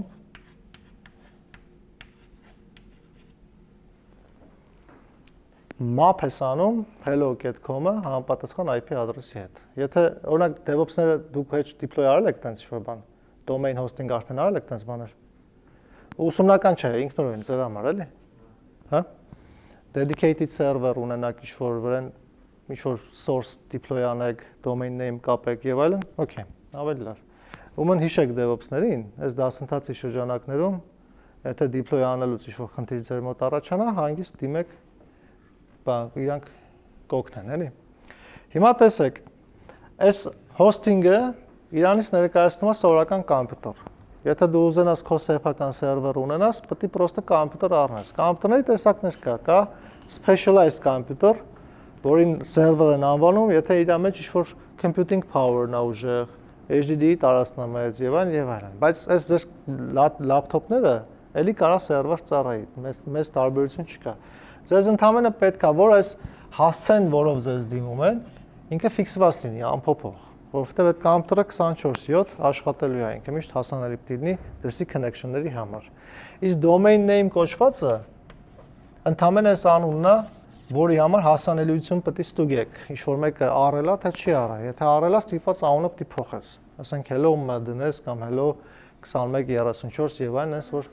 բան չլինի։ Ինչ լինի։ Կամ ապրես ուրիշ բան զոնա ընտրես։ Ունդը գներան էշի ես միշտ հանգա էլի, տարեկան վճարով է։ Միջինում 10-12000 դրամ է, էլի տարվա կտրվածքով, տենց կարաս թույլ տաս քեզ էլի։ Այս վերջերում այստեղ կարծեմ news-ը կա ու լիքը sense զոնաներ կան տազա։ Ու ամեն մեկը ոնց որ տրենդերից կախված տարբեր գների է, ամենաթանկերը AI-ն է, .ai։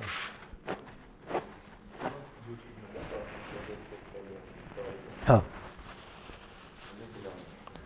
Ու դրամով հենց։ Convert են անում 12000 փոխատալի։ Հիմա նայեք, այսի, եթե դու չես ուզում ինքդ էսի անես, այսինքն չես ուզում քո կոմպը սերվեր դառնա, չես ուզում սերվեր առնես, չգիտես Հայաստանում որտեղ դնես, կապը այնքան է ստաբիլ չի, մի օր ինտերնետ կլինի, մի օր չի լինի եւ այլն, դու կարաս օգտվես hosting սերվիսներից։ Hosting սերվիսներ։ Սրանց մի շարք օրինակներ կա։ Կա հեշտ, կա դժվար, կա shared, կա dedicated։ Այսինքն shared նշանակում է, եթե RAF-ը առնի այդ hosting-ից ու ես առնեմ, մենք նույն կոմպի վրա իզոլացված environment-ներով իրար հետ աշխատելու ենք, բայց resource-ները shared են լինելու, էլի, CPU-ն, HDD-ն եւ այլն եւ այլն։ Եթե dedicated է, նշանակում է հենց քոնն է։ ֆիզիկական device-ը քոնն է։ Պարզա որ մի դեպքում էժան է, մի դեպքում թանկ է։ Այստեղ կոնկրետ ինչ-որ խորհուրդներ չեմ տա, մենք ակադեմիայի շրջանակներում օգտվում ենք Hetzner անունով hosting service-ից։ Բոլոր տեսակի սերվերներն ունեն, թե dedicated, թե VPS, թե shared եւ այլն։ Այդ տեսակները դուք իմանաք, ես ձեզ նյութ ուղարկելու եմ, էլի, համ վիդեո եմ ուղարկելու, համ կոնտ, տեքստ։ Բայց միտքը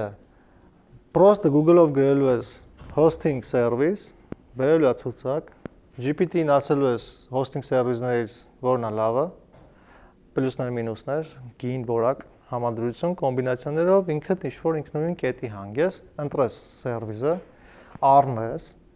ամսական մոտավորապես լավ ուժեղ սերվերը dedicated, որ physically քոնն է, մի $60 կարգի է։ Ավելի էժանները virtual private server-ներ կամ shared hosting-ներ եւ այլն, կարակ $4-ով է ճարեք, 6-ով է ճարեք, այսինքն դա շատ ծախս չի, էլի, եթե ուզենաս քո product-ը release տաս, էլի։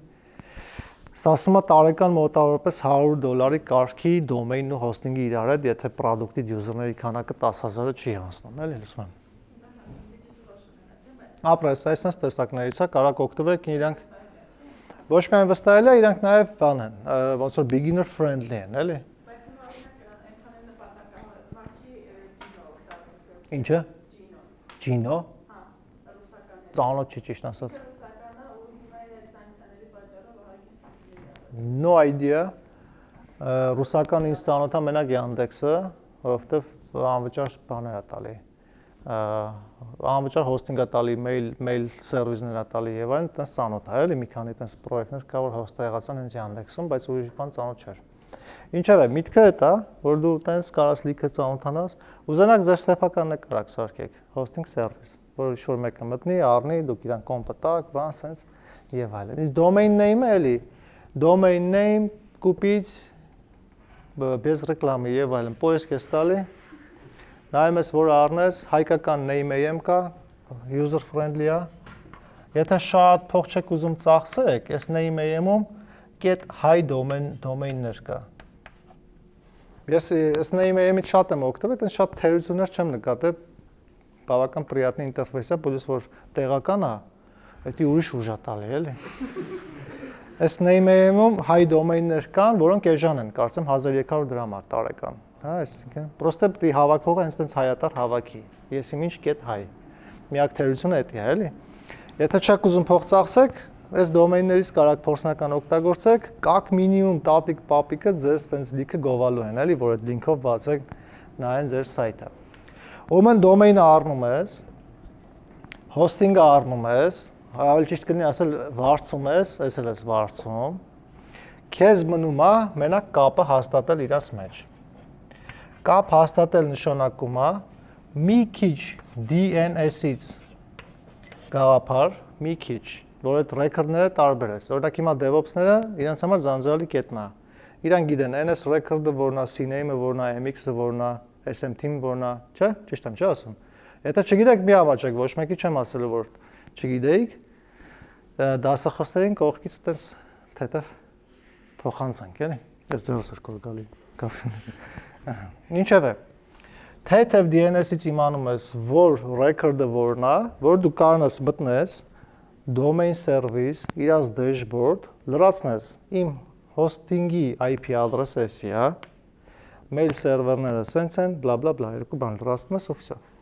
Սպասում ես ինչ-որ ժամանակ, ինչ-որ լավ բան որ սարքում ես, պետք է սպասես ինքը եփվի, էլի։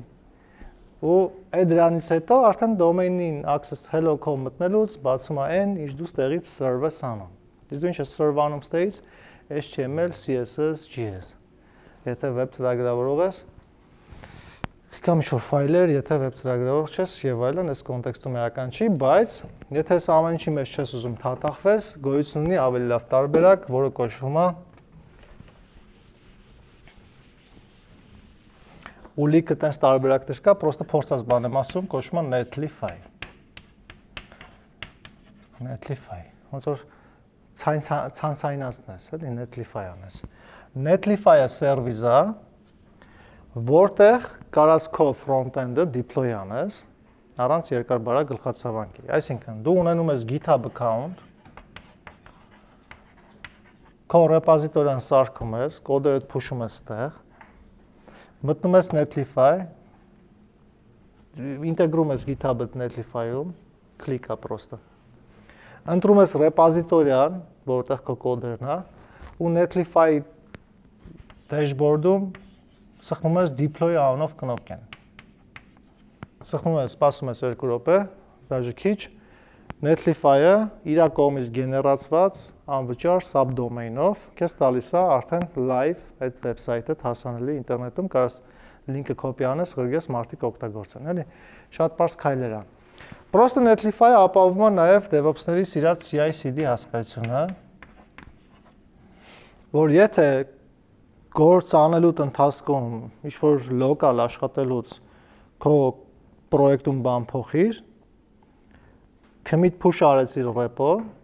վերջի թարմացումները, Netlify ավտոմատ download անում, էլի deploy անում, այսինքն դու կարաս հենց պայտակ սենց կոդը ավելացնես փոփոխես, ինչ որ մեկին զարմացնելու համար ուզում ես կնոպկեն հենց հիմա կապուտ դառնա, տպ, git push, 2 վայրկյան սպասում ես, Netlify event-ը ստանում է, action-ը, քաշում է թազա deploy անում, իր մոտ պատրաստ է դառնում, էլի, փող չես ծախսում вообще։ Դրա համար այսօր յուրաքանչյուրդ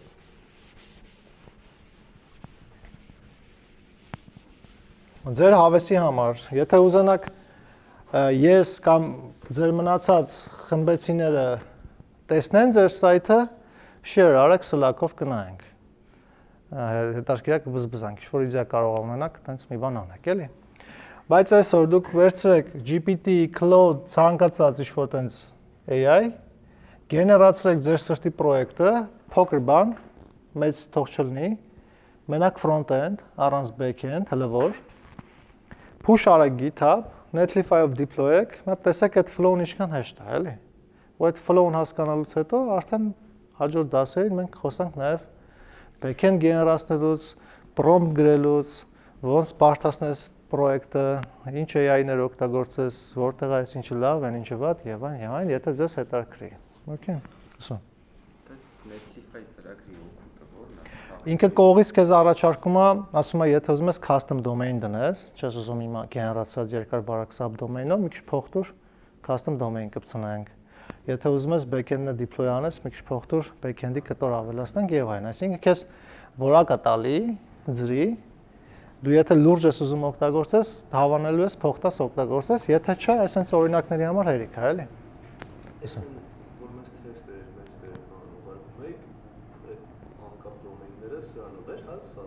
Միշտ test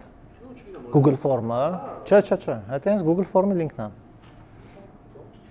Այն Bitly է, տես։ Չէ, Bitly-ն առանձին սերվիս է, URL shortener է, էլի, դու մեծ URL ես տալի, ինքը map անում, փոքրիկն է տալի։ Այդտենց task անել է։ Հա, ում Bitly-ն է եղել։ Հա, մի հատ ռեկլամա բերում, ասում ես, չէ, անցի site, անցնում է site։ Այդտենց task ստանալու եք դուք, բայց բանով, lab-ով, էլի։ Ինքը տենց դժվար չի անել, ասասանա։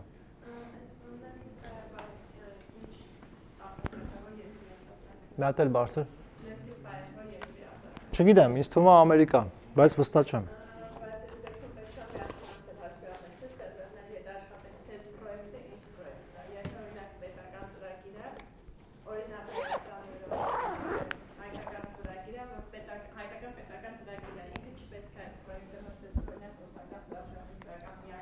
Միանշանակ, այո։ Կամ լինի, եթե պրոյեկտը աշխատում ես ռուսական կողմի հետ, պետք է մեր սերվերի վրա նստած պրոյեկտը, որ օրինակ ամերիկյան Բնականաբար, այդ տիպի վերահսկի հենց պետությունը, թող վերահսկեն, քանի չեն վերահսկում, կամ տենց օրենք չկա, որ խախտես սարխային։ Այդտենց հարցերը պարզ հարցեր, այսինքն բնական հետևում է, որ տենց պետք է անես։ Դա նույնն է, ոնց որ դու դնես նարկոտիկ ծախես այդ վեբսայթում, բնականաբար պետականորեն չի թույլատրվում, պետք չի տենց բան անել, եթե անես պետք է Tor օգտագործես։ Դե գիտեք, չէ՞, Tor-ը։ Եթե տենց ինչ-որ նյութեր եք ուզում ձեռք բերել եւ այլն, Tor բրաուզերից եք օգտվում, վստահելի չի, չգիտես ճիշտ է, սուտ է, խաբում են թե չէ, բայց պետք է ուշադիր լինեք, էլի։ Այդ զուտ առիթից օգտվելով ասեմ։ Okay, ուրիշ հարցեր կան։ Okay, ուրեմն հավանեցիք, չհավանեցիք, okay է, ձեր ճաշակով, հաջորդ դասից կոմպերով ենք աշխատելու, հաջորդ դասը լինելու է 3 շաբթի, եթե հավեսները տա եկեք, եթե հավեսները չտա, պալիբոմու նույն ռեսուրսները հետո share եմ անելու, կողքից կարակ տեսնենք, էլի։ Okay, դե շնորհակալություն, հաջողություն։